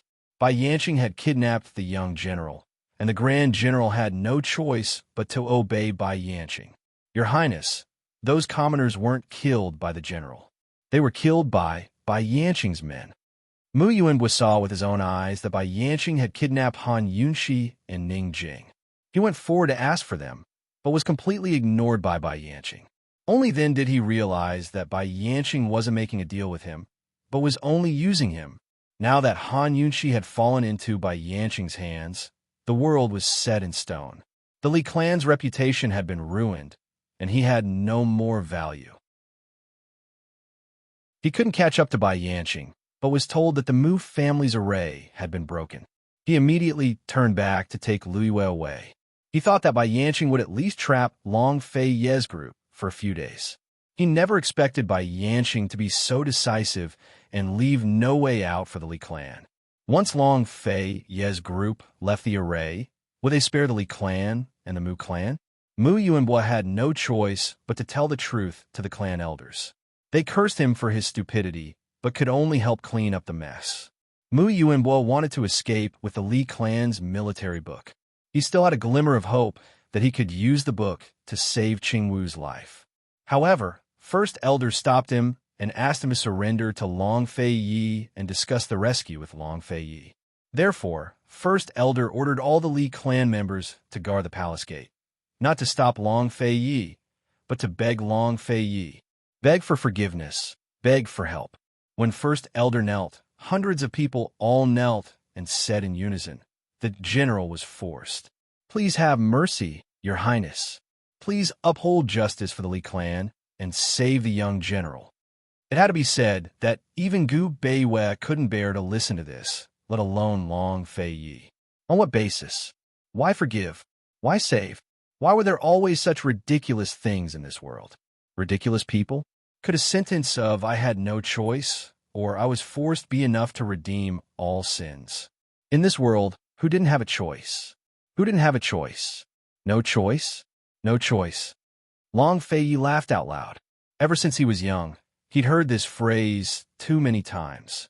He'd endured too many times. Every time he was forced to do something, what could he do? Besides silently enduring it, what else could he do?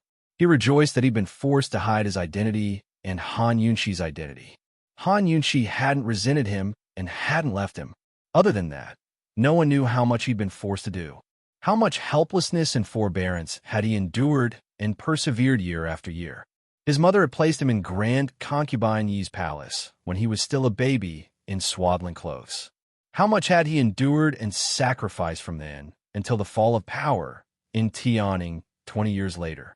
Who could he find to say no choice? Did these people in front of him know that he'd been so close to agreeing to Han Yunxi's request? Agreeing to Han Yunxi's request to exchange his life for the lives of the entire city? Because he'd been forced, did that mean he could force others to be forced? Long Fei sneered. "Speak. What do you want this crown prince to do?" As long as your highness the crown prince saves the young general, my Li clan is willing to submit to the East Qin imperial clan and serve eternally. We're willing to offer all of our military techs to your highness. The head elder declared loudly. Long Fei Yi sneered disdainfully. What pity this crown prince doesn't care. The moment these words came out, everyone was shocked. One had to know that even though the Li clan's Mu clan's numbers were declining and their military strength was insufficient, even to the point of being denied by many disciples in the past few days, the Li clan's military strategy book was one of the most precious treasures in the world. How many emperors dreamed of obtaining them? Other than the military texts, the Li clan's Mu family had no other bargaining chips to negotiate with Long Fei Yi. The head general was horrified. He could only choose the last path. Your Highness the Crown Prince, the Li clan is willing to hand over Mu Yuanbua and ask for your Highness's forgiveness and the world forgiveness. Mu Yuanbua was the one who promised by Yanqing to massacre the city. The entire Li clan was concealed. Your Highness, please show mercy. Tis TSK. Long Fei Yi was contemptuous.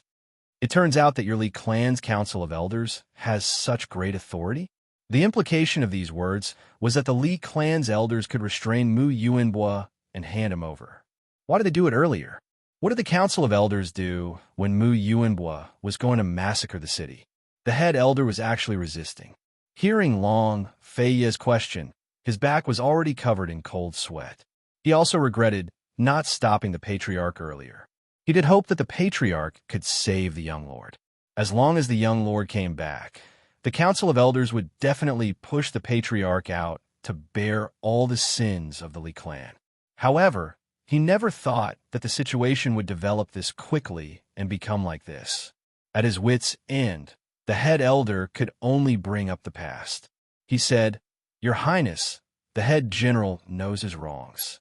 Please, I ask your Highness to forgive the Li clan for not agreeing to the Wind and Black clans and defecting to East Qin.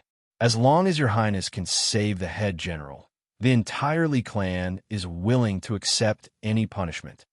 It was fine if the head elder didn't mention this matter. Once he did, Long Fei Yi's killing intent completely exploded. No defection? Hee. Long Fei Yi walked over step by step, forcing the guards to scatter and forcing the head elder to retreat. Your Li clan was eating my East Qin's salary and military pay. It was the silver of my East Qin's royal treasury.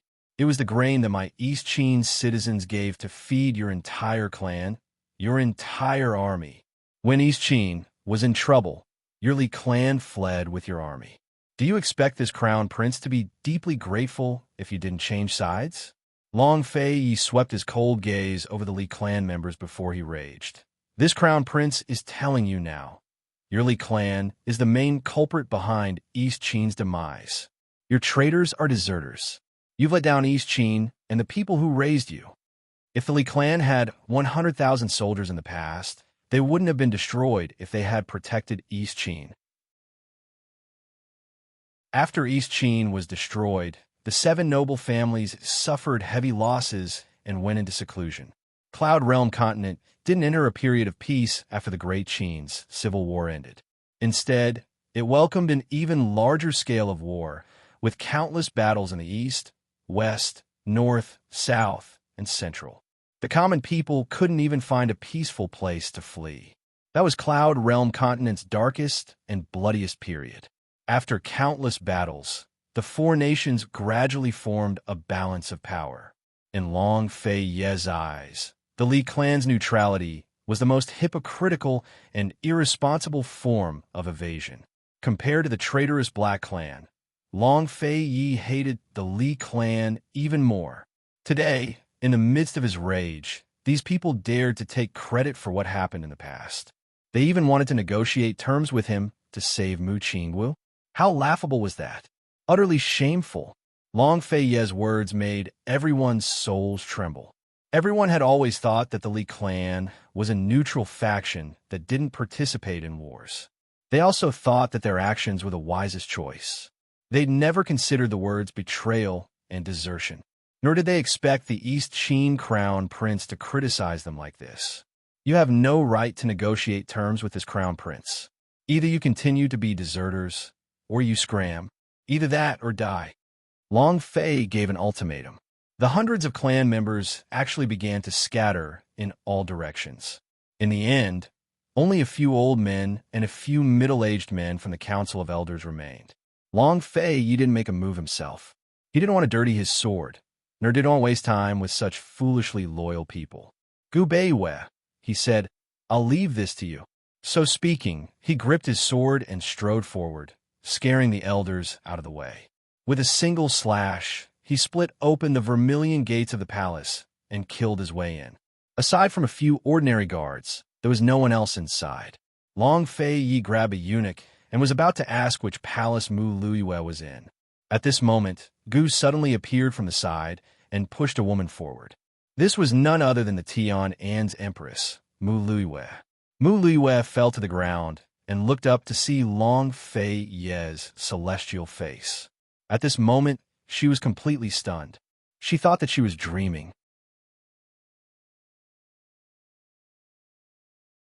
Chapter 1107. Mu Luiyue wanted to see Long Fei again, even in her dreams. This was the man she had yearned for since she was a child. She looked at the high and mighty Long Fei, forgetting her situation for a moment. How she wished that time would stop at this moment forever, that there would only be her and Long Fei in this world. This wasn't an extravagant hope. It was simply wishful thinking. Gu quickly walked over and said, I've searched everywhere, but I didn't see that old thing Mu Yuanbo. But with her here, that old thing will definitely come out. Gu didn't have the usual smile on his face. Other than being serious, there was only seriousness. That pair of long and narrow eyes were gloomy, as if the whole world owed him a debt. Long Fei didn't even look at Mu Luiyue and said coldly, hang her on the city gate and whip her. With these words, Mu Luiyue finally woke up from her beautiful dream. Your Highness, she exclaimed, but before she could plead, Long Fei had already left.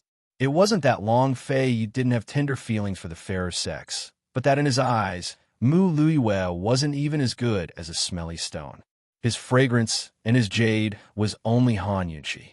As for Gu, he didn't know the meaning of tender feelings for the fairer sex at all. He grabbed Mu Luiyue by the back of her collar and dragged her away.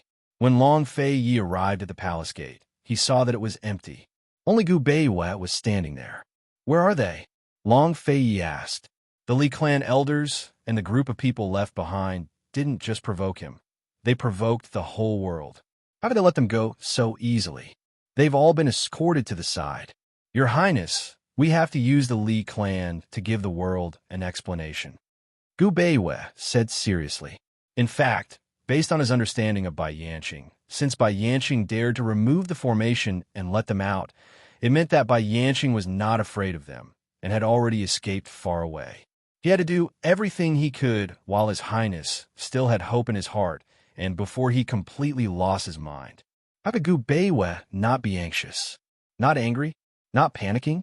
However, in the end, someone had to force himself to calm down.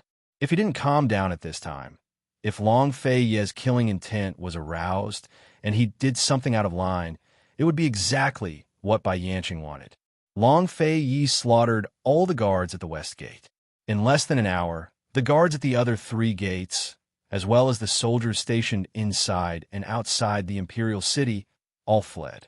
Unexpectedly, not a single one of them surrendered.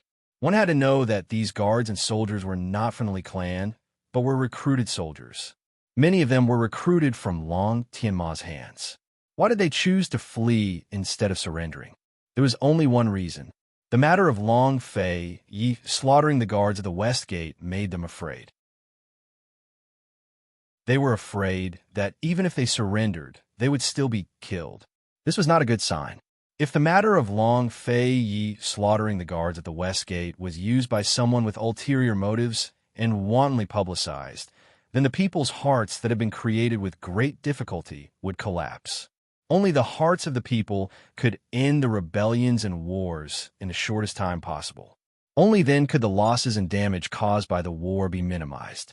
No matter how angry Long Fei was or how out of control he was, He could not become the second Mu Yuanbo.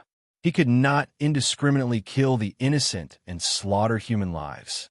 Gu Beiwei stood at the city gate. First, to prevent the people in the palace from escaping.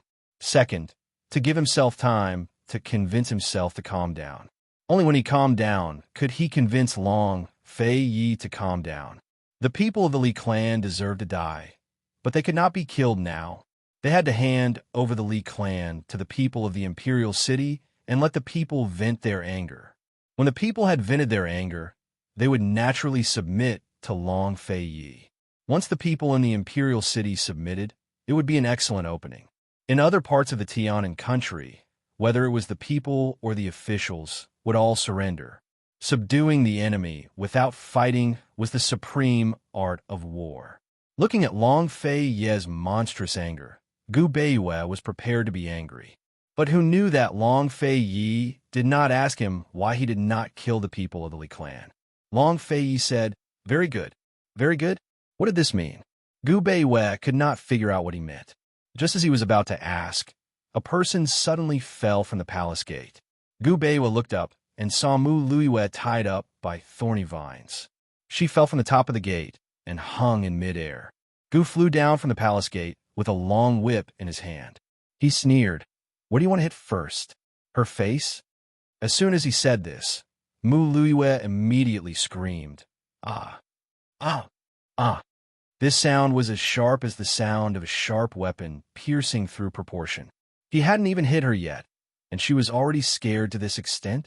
As the daughter of a military family, the Li clan's Mu family's face was completely thrown away by her. "Father! Father! Save me! Save me! Father! Father! Where are you? Come save me! Father! You can't abandon your daughter." Long Fei Yi and the others had not even threatened her, but Mu Luiwei was the first to call for her father.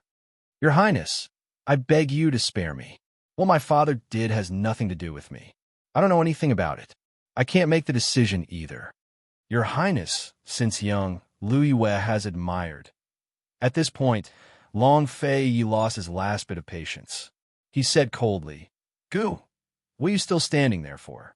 "Xiao." Gu lashed out with his whip, directly hitting Mu Luiwei's face. The whip mark split her face vertically into two halves. Mu Luiwei cried out. Only God knew if she was crying from fright or pain. Letting her cry, Gu did not show any mercy. He lashed out with his whip again, hitting her face again. This time, the whip mark split her face horizontally into two halves. This time, her face was badly mutilated and divided into four halves. This face could no longer be called a face. Oh, ah, ah. Mu Luiwei was practically using the power of a prehistoric era to scream, her voice breaking the silence and desolation that filled the palace and city. So noisy. Gu was about to lash out for the third time when Mu Luiwei suddenly scolded. "Gu, are you still a man? You hit a woman. Are you a woman?" Gu retorted loudly. You're all bullies. If you have the ability, go find my father. What's the point of bullying a woman like me?" "Woo-woo," Mu Luiwei wailed. At this moment, Long Fei Yi finally raised his head and looked at Mu Luiwei. He looked seriously at Mu Luiwei's face. Mu Luiwei suddenly quietened down. Even though her face was burning with pain and she was on the verge of collapse, but when she saw Long Fei Yi looking at her, she still quietened down. So many years, she had always hoped that His Highness would look at her. But now that he finally looked at her, her face was ruined. Mu Luiwei frantically turned her head away, not daring to look at Long Fei Yi. She felt that she was extremely pathetic and laughable. What else in this world could make her feel more hopeless than this? "Gu, you really can't bully a woman." Long Fei Yi opened his mouth. Hearing that, Mu Luiwei suddenly turned her head back, and there was a sliver of hope in her despair.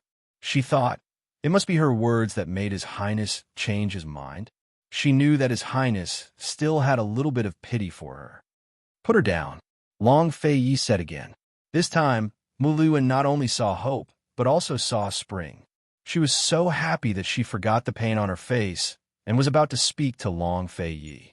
Gu suddenly waved his sword and cut off the thorny vines. In an instant, Mu Luiyue fell from the towering palace gate, while Long Fei Yi watched indifferently. Yes, that was what he meant. Mu Luiyue looked at his indifferent and cold expression. Only then did she realize that there was no pity. He really wanted her to die. Just as Mu Luiyue was about to fall to the ground, a figure rushed out from the palace gate and hugged Mu Luiyue in time. Who else could this person be besides Mu Yuanbua? As soon as Mu Yuanbua hugged Mu Luiyue, Long Fei Yi rushed over. Mu Luiyue stared at him in a daze, but unfortunately, Long Fei Yi treated her like air. He grabbed Mu Yuanbua's collar and pushed him back hard against the wall, roaring, "Where is Bai Yanqing?" Gu Beiyue and Gu Qishao chased after him as well, with Mu Yuanbua on either side. As for Mu Luiyue, she had no chance to be bullied, even if she wanted to. She fell to her knees and looked back at Long Fei Yi's back. Sadly, she found that not only did he not pity her, but he also did not want her to die. He did not put her in his eyes from the beginning to the end. He wanted to deal with her father, and she was just a pawn. Let go of Luiyue, and I will tell you, Mu Yuanbua still treated his daughter as a treasure. He had been hiding in the dark, waiting. He thought that he could hold back. As long as he did not go out, Long Fei Yi would have to agree to Great Elder's conditions and let him go, and let the Li clan go. Bai Yanqing had just left, and Long Fei Yi's time was actually very tight. Therefore, as long as he could sacrifice Luiyue, Long Fei Yi would be the only one who would compromise in the end. Sacrificing Luiyue could save himself and the Li clan. Unfortunately, he really could not do it, just as he could not sacrifice Qingwu to protect the reputation of the Li clan and the Mu family. Between his father and the patriarch, he chose the former. You are not qualified to negotiate with me. As soon as Long Fei Yi said this, Gu retreated to Mu Luiyue's side.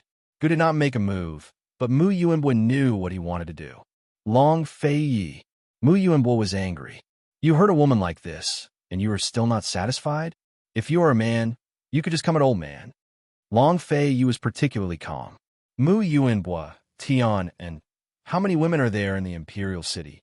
Mu Yuanbua was stunned and could not answer for a long time. How many old people and children are there? Long Fei Yi asked faintly. Mu Yuanbua hurriedly explained. Those people were killed by Bai Yanqing. I was also forced. I knew that you and Han Yunqi would definitely come. As long as you come, Bai Yanqing will stop. Long Fei Yi, old man does not want to see a massacre more than you do. Long Fei Yi suddenly flew into a rage and slapped him. He said angrily, so all this has to be sacrificed by Han Yunqi alone? Is it? So your Li clan and the Mu family can hurt Han Yunqi? Is it? Mu Yuanbua had never been slapped in the face like this in his life. He was completely enraged. Long Fei Yi, I'm just a father. If you don't let go of Luiyue and Qingwu, I will not tell you where Bai Yanqing is even if I die. Who knew that Long Fei Yi would slap him again, directly throwing Mu Yuanbua to the ground. I'm also just a husband, he said coldly. Gu, throw Mu Luiyue into a brothel for me.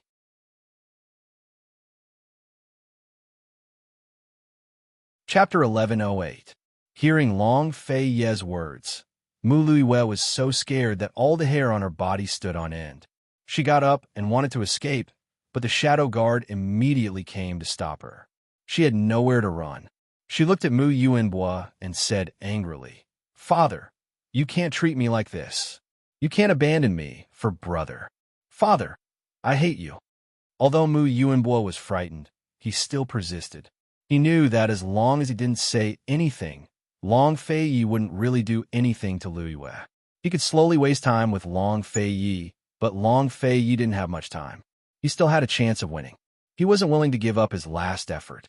He only had one condition, and that was to let go of his children.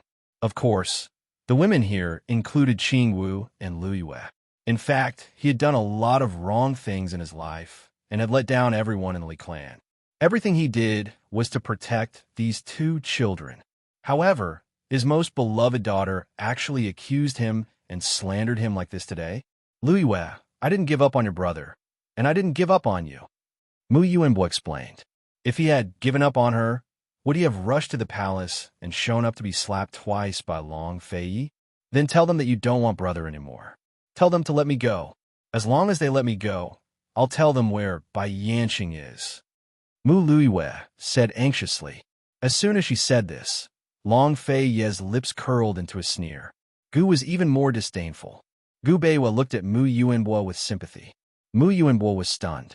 He looked at his daughter's face, covered in blood, and roaring at him. He suddenly felt weak and didn't know how to answer her. Father, why don't you tell me where Bai Yanqing is? Tell me. Father, you don't want to, right? Okay, you don't want Luiwei for brother. I knew it. I knew you were biased since you were young. I hate you. I hate you. Mu Luiwei burst into tears. Mu Yuanbo looked at her, his eyes wet. He had always known that he was not a good patriarch, but he felt that he was at least a good father. But he suddenly realized that he wasn't a good father either. How could he not know that his daughter had become like this?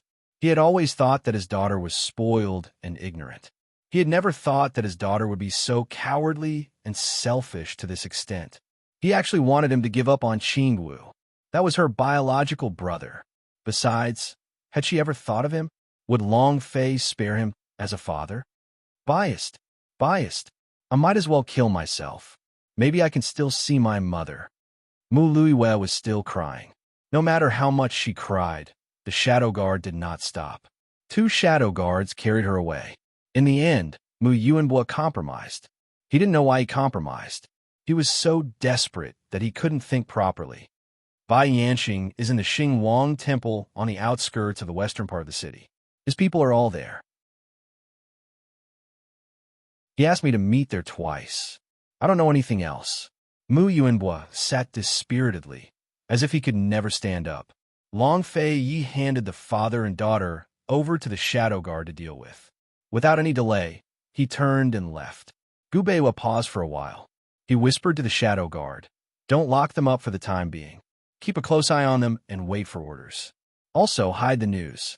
Don't let the people know that Mu Yuanbo is in our hands." Yes. The shadow guard immediately obeyed. If it was before, the shadow guard would still hesitate and ask if this was His Highness's idea.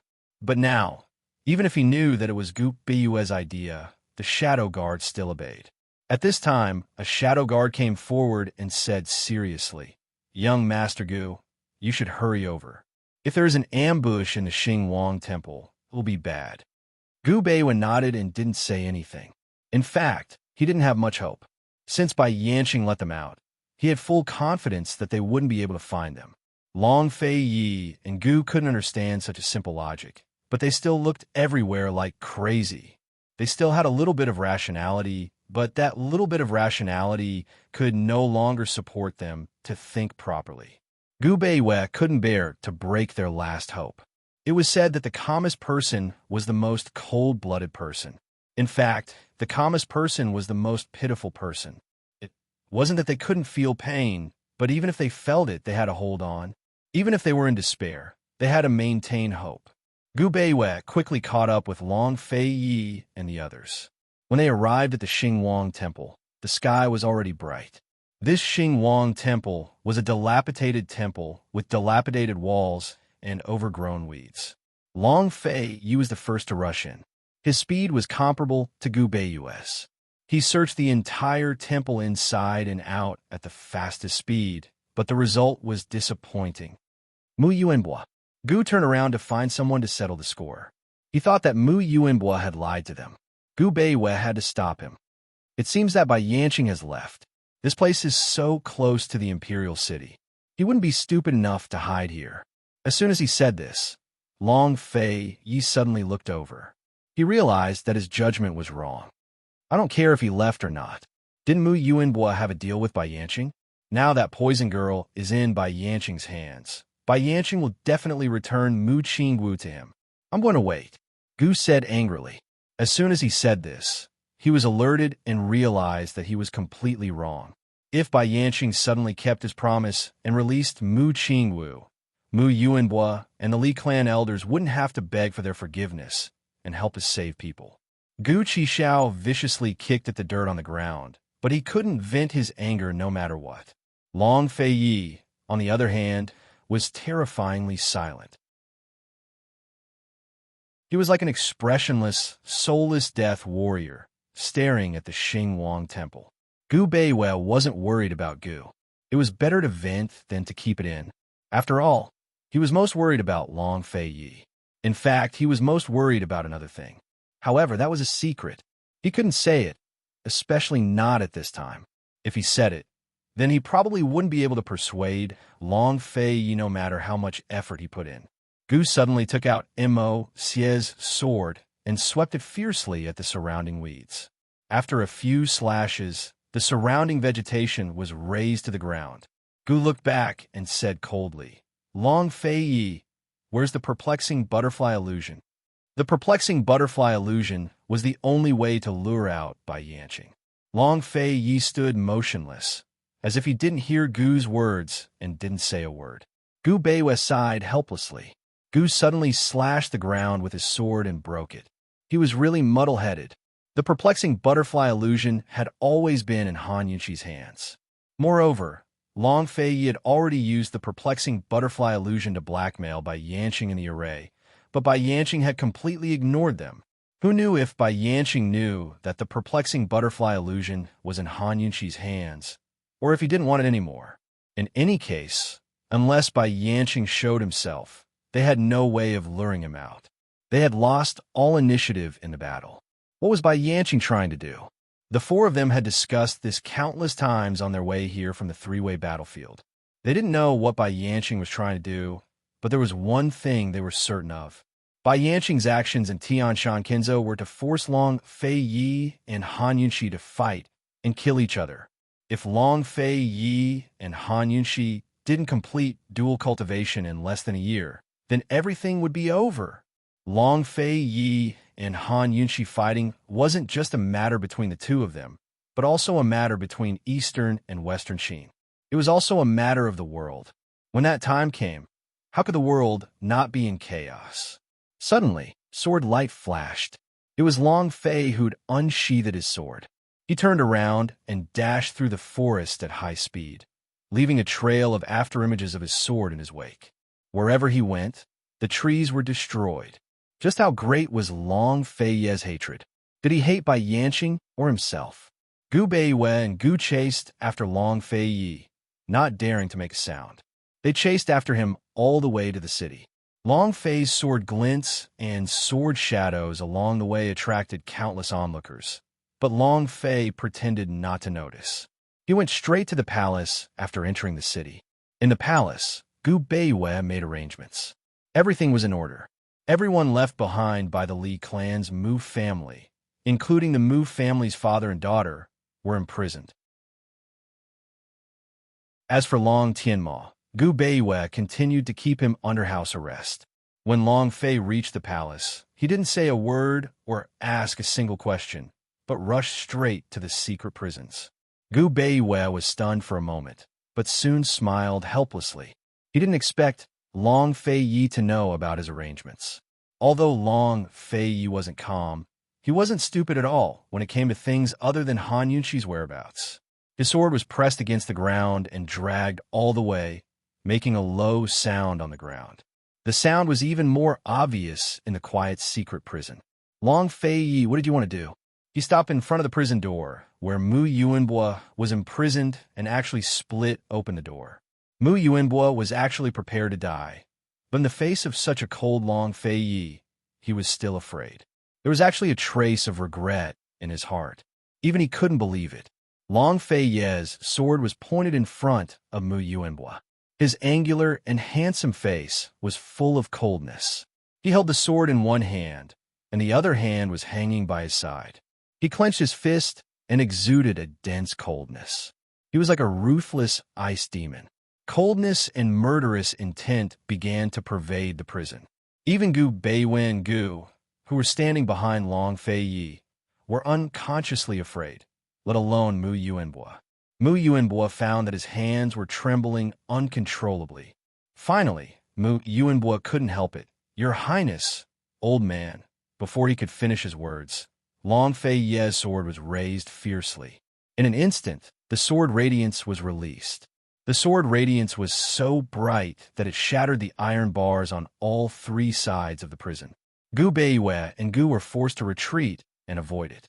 The dazzling and powerful sword radiance engulfed Mu Yuan's figure. Long Fei Ye's profound frost sword, which was raised high, suddenly swung down. As it fell, all the sword radiance dissipated, and the sword aura gradually dissipated. They saw only Mu Yuan's intact head was left in the center of the prison cell. Mu Yuan's body was fragmented and scattered in the surrounding pool of blood. Mu Yuan's eyes were not closed. He didn't die in peace. He probably didn't expect that he would die in such a way. Long Fei Yi was silent. Without looking at Mu Yuanhua, he turned and walked to the side of the prison cell. Gu Beiwei was anxious and hurriedly chased after him. "Your Highness."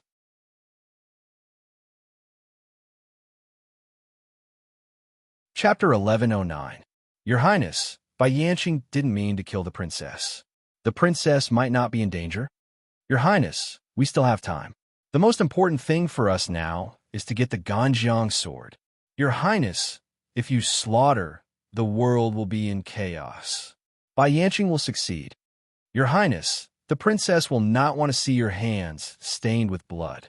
Your Highness, if you kill for the princess will be criticized by the world. Your Highness, saving people is more important. Maybe Bai Yanqing is still nearby. Let's continue to search and think of a way to leave. Maybe the princess will leave clues for us. No matter how Gu Beiwei tried to persuade him, Long Fei Yi ignored him and didn't respond. He dragged his sword on the ground and walked step by step to the other side of the prison cell. He was obviously angry, but in the silence, the sound of the sword dragging on the ground sounded especially lonely and even revealed a desolate aura. Was this the voice in Long Fei Yi's heart? Long Fei Yi didn't respond, so Gu Beiwei stopped. Gu followed closely and didn't stop at all. He was waiting for Long Fei Yi to start killing and couldn't wait to kill all these people. Although he couldn't save Poison Lass for the time being, he had to vent this anger. He had to vent it for Poison Lass. They had paid for themselves. Gu Beiwei looked at Long Fei Yi's tall but lonely back, his eyes solemn. Looking at the situation, it was futile to persuade him. What to do? Long Fei Yi had already started killing. He killed Mu Yuanhua and everyone in the Li clan. What's next? What would he do next? Gu Beiwei was anxious, so anxious that he didn't know what to do. His mind was blank. This was the first time in his life that he was at a loss. He had no clue and was anxious to the point of panic. Even when his internal strength was crippled and his legs were crippled, he didn't panic like this. Gu Beiwei had no choice but to give chase. When he caught up, Long Fei Yi was just about to attack the 4 elders of the Li clan. Gu Beiwei pressed down on his sword. Your Highness, this world belongs to you and the princess.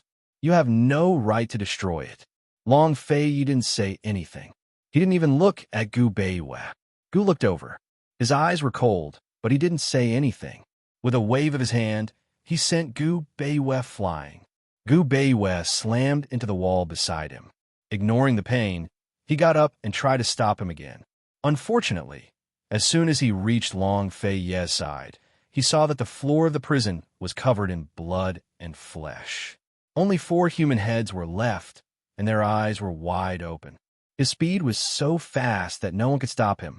Gu Qixiao was stunned by the sight before he muttered, "Satisfying." Even if he didn't have the chance to attack, watching Long Fei Yi take his revenge was very satisfying. Long Fei Yi was still silent.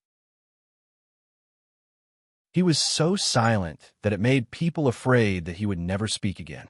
He dragged his blood-stained sword and continued to walk to the left side of the prison cell. On the left side of the prison cell was a large prison cell. There were more than 20 Li clansmen inside. They didn't know about the massacre in the prison, but when they saw Long Fei Yi's cold face, they were all afraid. "This time, let me do it," Gu said coldly. Who knew that Long Fei Yi actually opened his mouth? He said, "Get lost." Before Gu could refute, Long Fei Yi walked into the prison cell. The 20 people in the prison knew that there was no hope of surrendering. In order to survive, they scattered and surrounded Long Fei Yi. Suddenly, someone shouted, "Let's go together and kill him." As soon as his voice fell, the person's head was chopped off by Long Fei Yi's sword. When the surrounding people saw this, they were all frightened and wanted to escape. Gu kicked over and closed the prison door.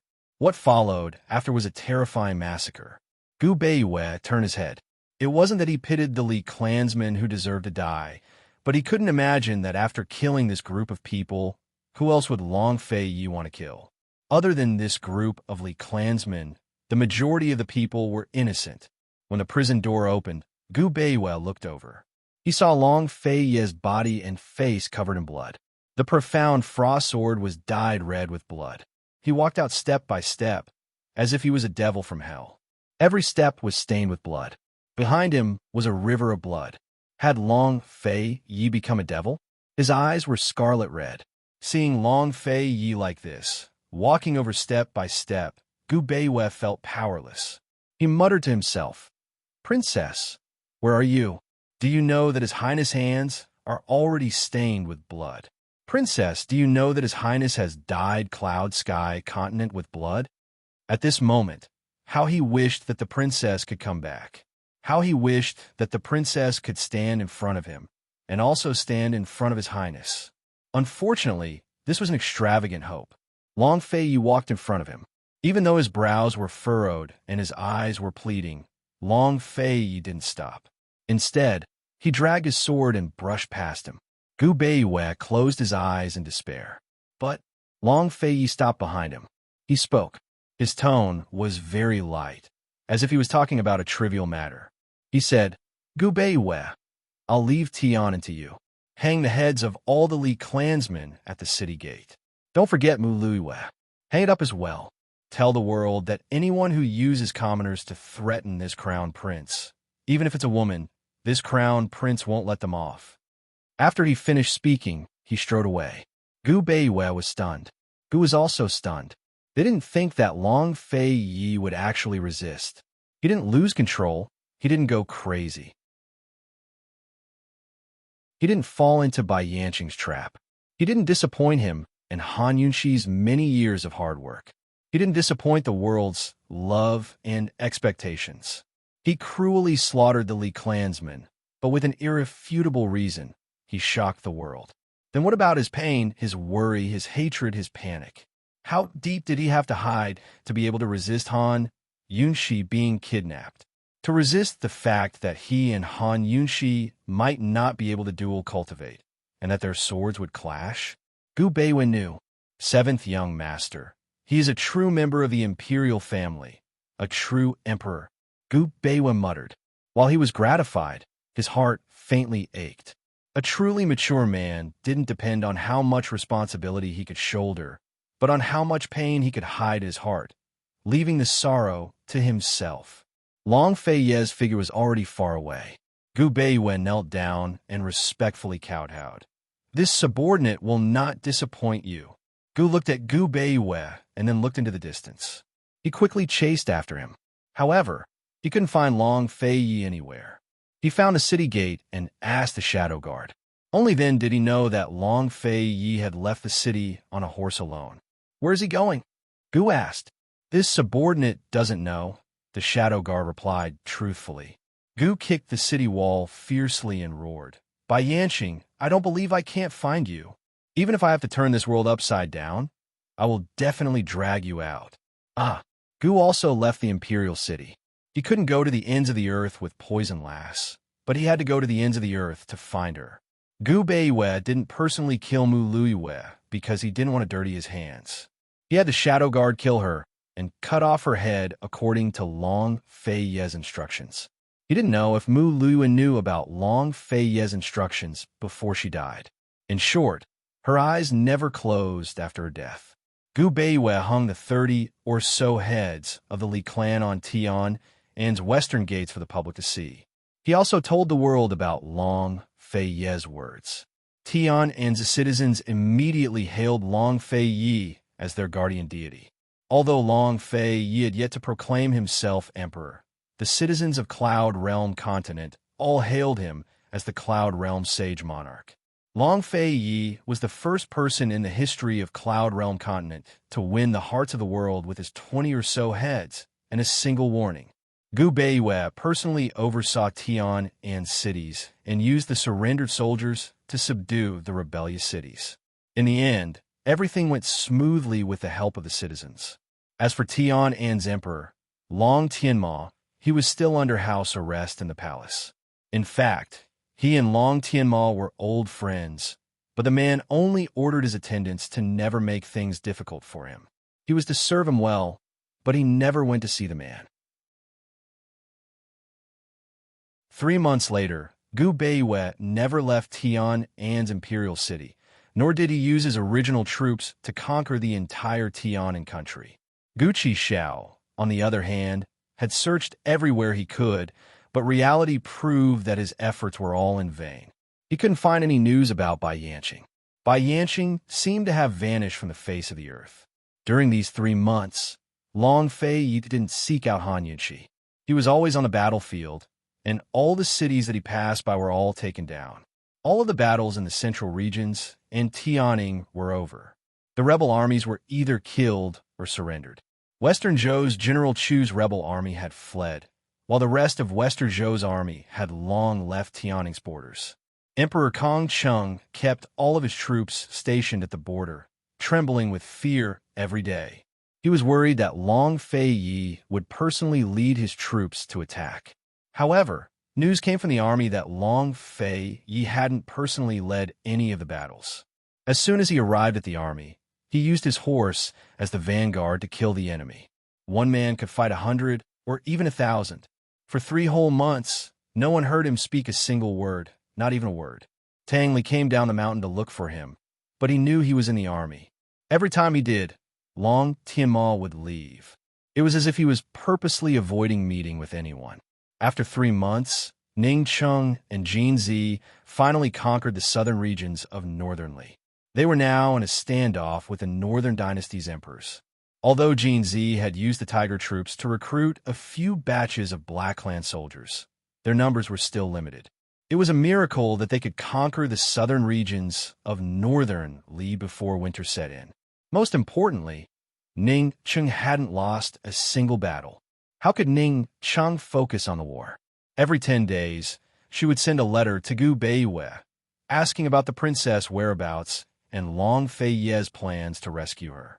Unfortunately, Gu Beiwei's replies disappointed her every time.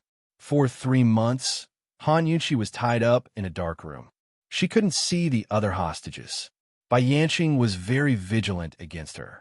He personally delivered her 3 meals a day and didn't say a single word to her. No matter how she provoked him, he wouldn't answer. The little thing wasn't her turning point.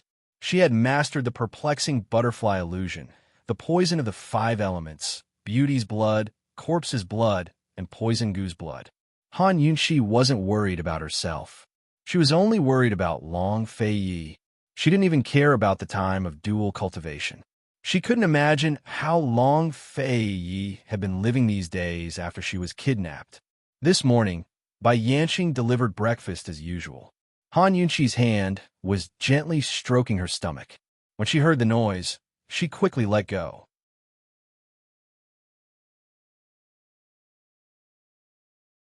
Chapter 11:10. Han Yunqi had let go of her hand because the child Long Fei Yi had been waiting for had sprouted in her womb. Hadn't she been waiting for her child as well? But now that the child was here, she couldn't immediately share her joy with Long Fei Yi. She couldn't even imagine how happy he'd be if he heard the news. That day, after Bai Yanqing knocked her unconscious in the array, she woke up to find herself in a little black room. She didn't know how many days she'd been unconscious, nor did she know when day and night had passed. Bai Yanqing was probably afraid of her, so he only gave her 3 meals a day. Unless necessary, he wouldn't answer her at all. She really couldn't get anything out of him. She activated all the functions of her detoxification system and found countless poisonous plants around her. The only thing she was certain of was that Bai Yanqing had locked her up in the Poison Sect's Forbidden Grounds poison storehouse. As for where the storehouse was, she had no idea. She spent her days in complete darkness, worrying about Long Fei Ye's condition, but unable to do anything. This was probably the most depressing thing she'd ever experienced in her life. It wasn't until she realized that her abdomen would occasionally swell with pain, but her good friend still hadn't shown up that she realized she might be pregnant.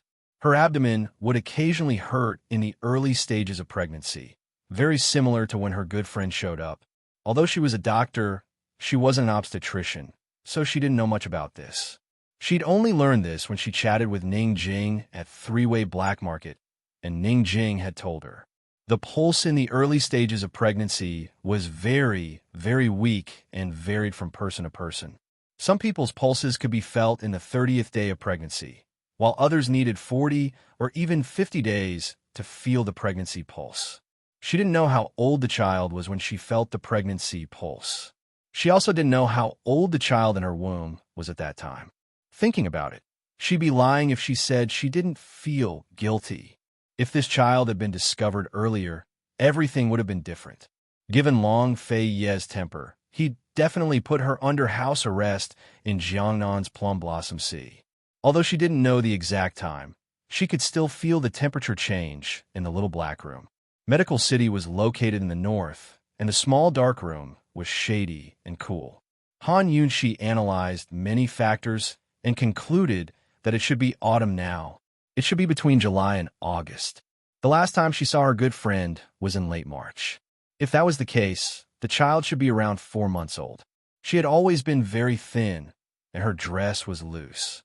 If Bai Yanqing did not look carefully, he would not be able to tell. However, she could clearly touch her bulging belly. Regardless of whether it was a boy or a girl, they were both Long Fei Yi in her flesh and blood. They were growing day by day and would soon be able to sense her emotions, hear her voice, and perceive the movements of the outside world. Han Yunxi wished so much that she could return to Long Fei Ye's side before the little fellow could hear the sounds of the outside world and perceive the movements of the outside world. She liked Long Fei Ye's deep and magnetic voice the most. Although it was naturally cold, it was still very pleasant to the ears. If the little guy heard his father's voice, he would definitely like it very much. Under Bai Yanqing's watch, her chances of escaping the poison sect's poison grounds were 0, even if she knew she had escaped. Thus, her only hope was to think of a way to lure reinforcements over. Long Fei Yi and the others would definitely be searching everywhere, and the poison sect's forbidden grounds had always been guarded. In addition, she and Long Fei Yi had already sent a group of poison guards to hide in the depths of the forest after discovering the mysterious black-robed men. If she wanted to lure reinforcements over, she had to leave this little black room. Although she was anxious, Han Yunxi had never tested Bai Yanqing, much less tried any other methods. If she didn't have full confidence, rashly testing him would only increase Bai Yanqing's guard. Then it would be even harder for her to escape. She could only be patient and wait for an opportunity to make a move. Bai Yanqing opened the door and entered with a lantern as usual. The lantern immediately lit up the sealed room and Han Yunxi's face. Han Yunxi sat in a corner with her arms wrapped around her knees. Her stomach was so tightly covered that no one would be able to find any clues. Bai Yanqing sized her up, and she did the same to Bai Yanqing. When he saw her look over, Bai Yanqing gave her a friendly smile, but didn't say anything. He put down the food basket and turned to leave. The food basket had 3 layers and was filled with all sorts of food and soups. Bai Yanqing seemed to be very worried that she wouldn't eat well and was especially attentive to her food. Han Yunxi knew that Bai Yanqing was taking care of her so much because he was afraid that her body would be damaged during her imprisonment and she wouldn't be able to contend against Long Fei Yi. He wanted her and Long Fei Yi to fight and kill each other, but that was on the premise that she was safe and sound, neither sick nor injured. Only when the two of them were on par with each other would the battle be exciting, right? Even though she knew that Bai Yanqing didn't have good intentions and was vicious, Han Yunxi still ate her 3 meals a day with a clear conscience. If she didn't eat her fill, how could she have the strength to fight against him? If she didn't eat her fill, how could she ensure that the little fellow in her stomach was nourished? Based on this point, she was much luckier than Ning Jing. Han Yunxi also knew that the fact that Bai Yanqing didn't hurt her would be a huge bargaining chip for her. If she wanted to escape from the small dark room, she could only use this to make a fuss. On the day of the Japanese server, Han Yunxi still couldn't think of a way. If she didn't guess wrong, it was autumn now. The time limit for her and Long Fei Ye's dual cultivation was about to come. It was only about 5 months. If she delayed any longer, she would really be afraid. On this day, Bai Yanqing came to deliver breakfast again. Han Yunqi was still huddled in the corner without saying a word. She stared coldly at Bai Yanqing. Just when Bai Yanqing walked out of the prison cell and was about to lock the door, Han Yunqi's eyes flashed with a hint of ruthlessness and suddenly let out a low howl. Bai Yanqing immediately became alert, but he didn't look over. Instead, he turned around and walked forward. Han Yunqi hardened her heart and rolled to the ground. She covered her stomach with both hands and couldn't help but cry out twice. Blood flowed out from under her skirt. Bai Yanqing looked back and hesitated for a moment. In the end, he still opened the door and entered. "Stupid girl, don't even think about." Before he could finish his words, he saw that Han Yunqi's skirt was dyed red. At the same time, he also saw that her stomach was slightly bulging. "You." Bai Yanqing was very surprised. He smelled the scent of poison. He thought that Han Yunqi was going to play some tricks again. He didn't expect that Han Yunqi was actually pregnant. Furthermore, she poisoned herself to abort the child. Even a vicious tiger won't eat its cubs.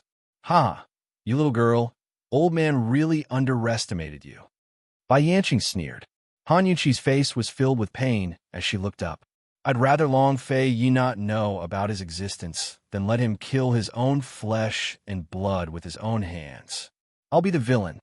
This sentence successfully aroused Bai Yanqing's interest. He laughed with great interest. "TSK, TSK, TSK. 5 months later, your family of 3 will be reunited. It will be very interesting." "There won't be a family of 3. Bai Yanqing, don't worry, I'll accompany my child," Han Yunqi said coldly. 5 months later, even if we're at the gates of hell, our family of 3 will still be reunited. Let me tell you, I'll definitely not raise my sword against Long Fei Yi in this lifetime. What does it feel like to truly love someone? What does it feel like to be truly loved? You won't use it." Bai Yanqing was stunned. Han Yunqi's skirt was stained with more and more blood. "No, you can't die.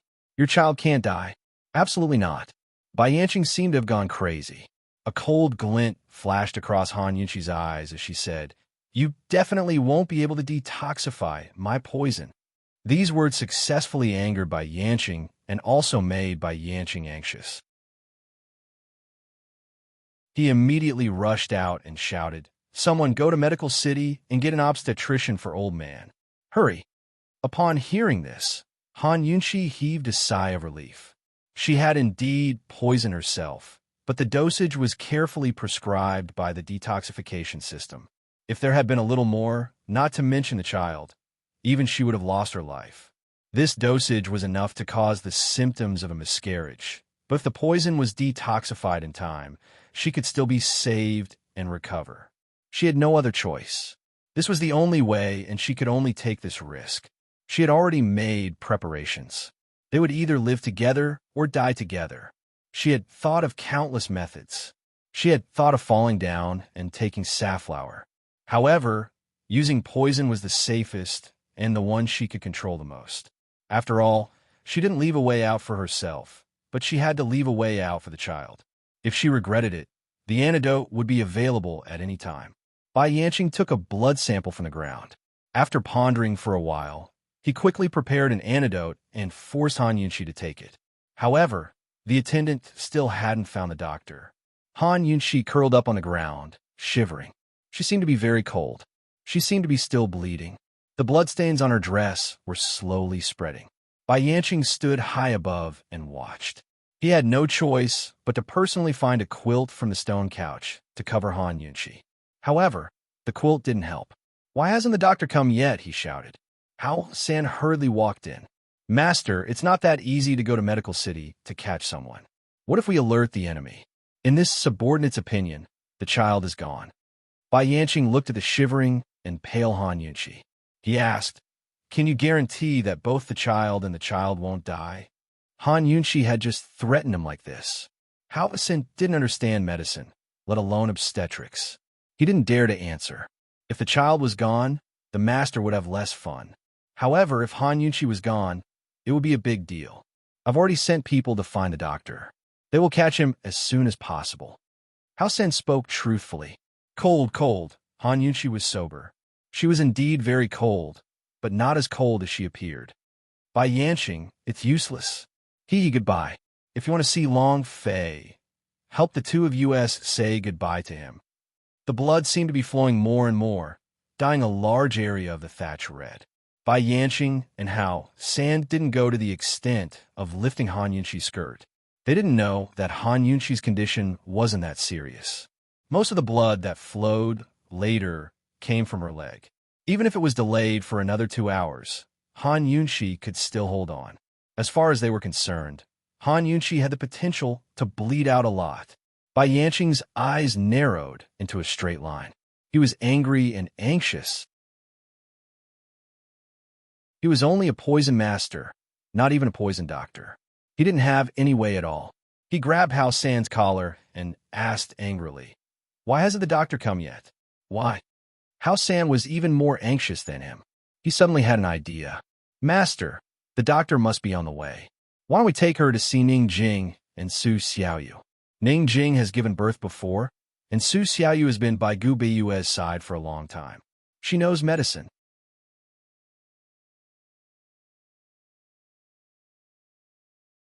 Chapter 11:11. As soon as she heard the names Ning Jing and Su Xiaoyu, Han Yunqi's heart finally settled. She knew she'd succeeded. Perhaps Ning Jing wouldn't be able to help much, but that girl Xiao Yu definitely could. As expected, Bai Yanqing personally picked her up and rushed out of the little black room. They ran through the corridors for a long time before finally jumping into a dark hole. Han Yunqi had been paying attention to her surroundings the entire time. She was certain that they were in a secret underground room.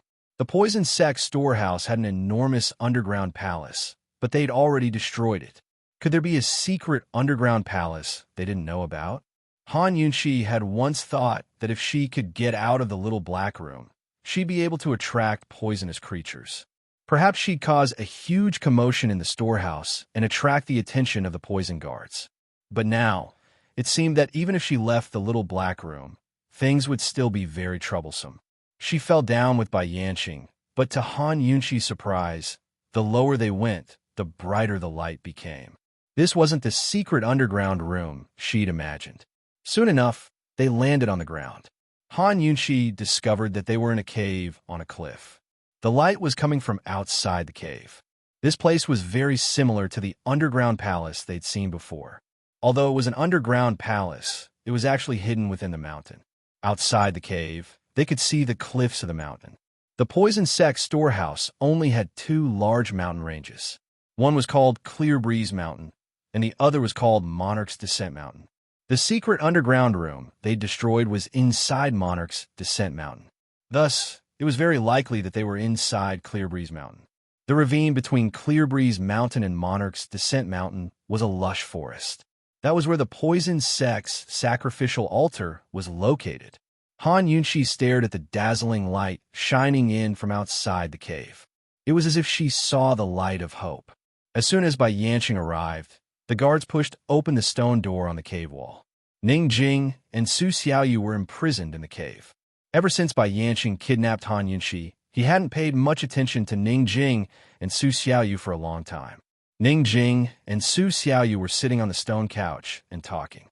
When they saw Bai Yanqing carrying Han Yunqi in, they were very surprised and stood up at the same time. Before Bai Yanqing could speak, Ning Jing and Su Xiaoyu discovered that Han Yunqi's lower body was bleeding a lot. At this time, the baby was already 5 months old. Although it wasn't very obvious, Ning Jing could tell that Han Yunqi was pregnant at a glance. "Put her down. Lay it flat. Hurry," Ning Jing roared. Although she wasn't a doctor, she had personally experienced it once. She knew more than others. Han Yunqi must have suffered a miscarriage because of something. When encountering such a thing, the most terrible thing was to be tossed around. She must lie down on the bed and not move around. After being yelled at by Ning Jing, Bai Yanqing was resentful. He put Han Yunqi on the stone couch and said coldly, "She suffered a miscarriage due to poisoning. The poison has been cured. The doctor is on the way. You two think of a way. If anything happens to her, you too will be buried with her.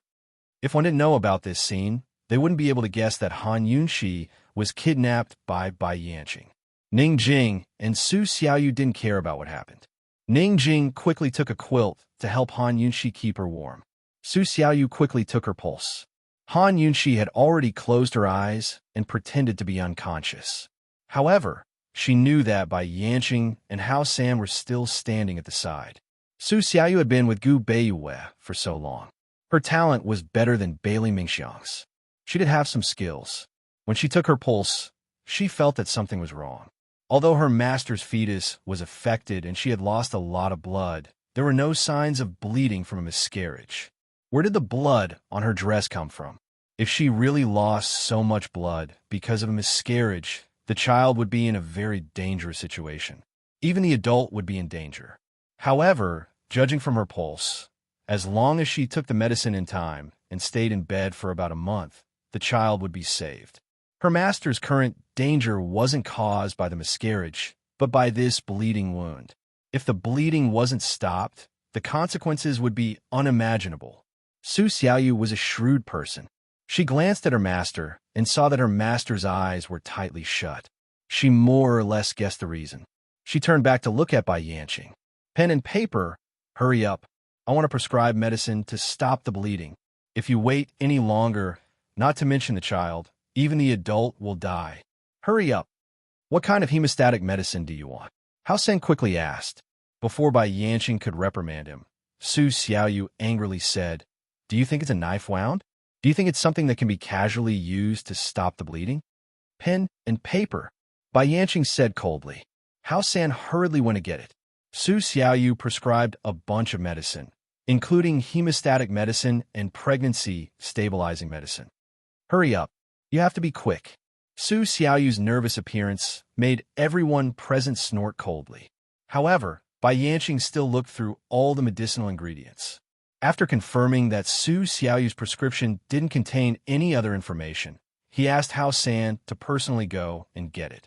This place was very close to Medical City. Once they arrived at Medical City, there would be no need to worry that they wouldn't want it. Ning Jing didn't know the truth. She was such a stubborn person, but she was already crying. She stood at the side, not knowing what to do. This made Bai Yanqing believe Su Xiaoyu's words even more. A complicated look flitted across Su Xiaoyu's eyes. Although she hesitated, she steeled her heart and took a gamble in the end. She pretended to be nervous and hurried. She lifted the blanket and was about to lift Han Yunxi's skirt when she suddenly turned back to look at Bai Yanqing. She said fiercely, "Get out." If Bai Yanqing wasn't worried about Han Yunxi's life, how could he tolerate Ning Jing and Su Xiaoyu being so fierce to him? "What are you doing?" Bai Yanqing still asked cautiously. "Checking. If the situation is bad, we can only abandon the child and try to save the mother," Su Xiaoyu said seriously. "No." Ning Jing stood up immediately. Little Yu was acting, but Ning Jing was really anxious and sad. She took Little Yu's hand and cried, "Is there no other way?" As a mother, she couldn't bear to see this kind of thing. "Sister Jing, don't be like this. I have to check quickly. If there's a delay, then..." Su Xiaoyu didn't continue and pushed Ning Jing away. Bai Yanqing retreated and ordered someone to lock the door. He personally stood guard at the door and waited. Even if the three of them were locked up together, they wouldn't be able to do anything. Bai Yanqing would never have thought that he had underestimated Su Xiaoyu so much. The three of them really wouldn't be able to do anything if they were locked up in the secret chamber. As soon as the stone door closed, Han Yunxi immediately opened her eyes. Ning Jing was shocked. She was about to speak when Su Xiaoyu quickly covered her mouth and whispered, "Guard the door in case they suddenly barge in." Ning Jing didn't understand, but still did as she was told. Han Yunxi really wanted to stop the bleeding, but she didn't dare to move. Although the poison had been neutralized, she was indeed showing signs of a miscarriage. She had to be very careful, especially after losing so much blood. Her body was much weaker. If she suffered a miscarriage because of the excessive blood loss from the wound on her thigh, she would be finished. If something really happened to the little guy in her womb, she wouldn't have the face to see Long Fei Yi for the rest of her life. Master, you have hemostatic medicine, right? Su Xiaoyu asked as she lifted her skirt. Han Yunxi immediately passed it to her. Little girl, long time no see. You're still so smart. Su Xiaoyu didn't say anything. She stopped the bleeding and bandaged Han Yunxi's wound as fast as she could. After confirming that there weren't any major problems, she carefully pulled down her skirt and covered her with a blanket. She looked at Han Yunxi and said seriously, Master, Xiaoyu missed you. Han Yunxi pinched her cheeks and said helplessly, It's Master's fault for not being able to save you. It's a good thing Xiaoyu didn't get rescued. Otherwise, Master wouldn't be able to keep up this act today, Su Xiaoyu said in a low voice. Han Yunxi had Xiaoyu come closer and whispered, Xiaoyu, this is the Clear Breeze Mountain Palace in the Poison Sect's Forbidden Grounds. Think of a way to write a prescription and send these words out. This is our only way out. Su Xiaoyu was shocked. How did you know? I can't be wrong. Han Yunxi said seriously, There's no need to send them out all at once. Take your time. We still have 5 months. I have to take the medicine for at least a month, so you'll have plenty of chances. Bai Yanqing is very shrewd, so you must be careful. Understood. Su Xiaoyu nodded. Han Yunxi was still worried and added, They've gone to Medical City to catch a doctor. The doctors there are all on our side, so we'll act according to the circumstances. All right. Su Xiaoyu nodded seriously again. How should they write the prescription so that Bai Yanqing won't find out? How should they attract the attention of the person who's going to get the medicine? This wasn't a simple matter. At this moment, Ning Jing walked over and whispered, Just what's going on? Bai Yanqing seems to be very worried about this child. Han Yunxi told them everything in a low voice. Ning Jing couldn't help but frown. How dare you? I had no choice. If I didn't take this risk, his father and I would lose our lives. He wouldn't be able to live either. Han Yunxi gently stroked her stomach, pushing her guilt and heartache to the bottom of her heart. Su Xiaoyu adjusted herself and went to open the door, asking anxiously, Where's the medicine? Where's the medicine? Why isn't it here yet? What's the situation? Bai Yanqing asked.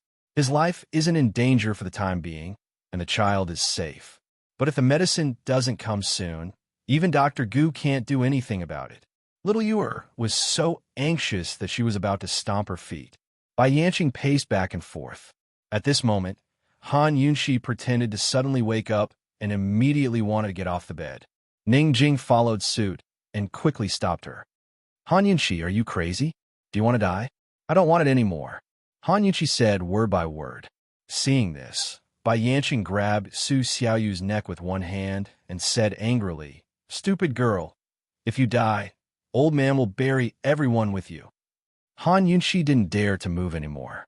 Ning Jing quickly helped her lie down. She looked at the ceiling with a look of despair, but she secretly heaved a sigh of relief in her heart. At this moment, 2 attendants escorted a female physician over. Little Yu had never seen her before, but Ning Jing felt that she looked familiar. She couldn't remember where she had seen her before. Little Yu was about to talk about her condition, but Bai Yanqing stopped her. The female physician had traces of crying on her face. She glanced at Ning Jing and seemed to want to say something, but didn't dare to. She stood there foolishly. Go over and take a look. Hao San urged. The female physician jumped in fright and quickly walked over to the bed. When she saw Han Yunxi, she was shocked. You're tuning into the Romance Rendezvous YouTube channel. We're so grateful for your support, and don't forget to subscribe to join us on this incredible journey through captivating stories. Your generosity through donations truly makes a world of difference, as it's the primary source of revenue that allows me to expand and enhance this channel for you. Thank you from the bottom of my heart for being a part of this adventure.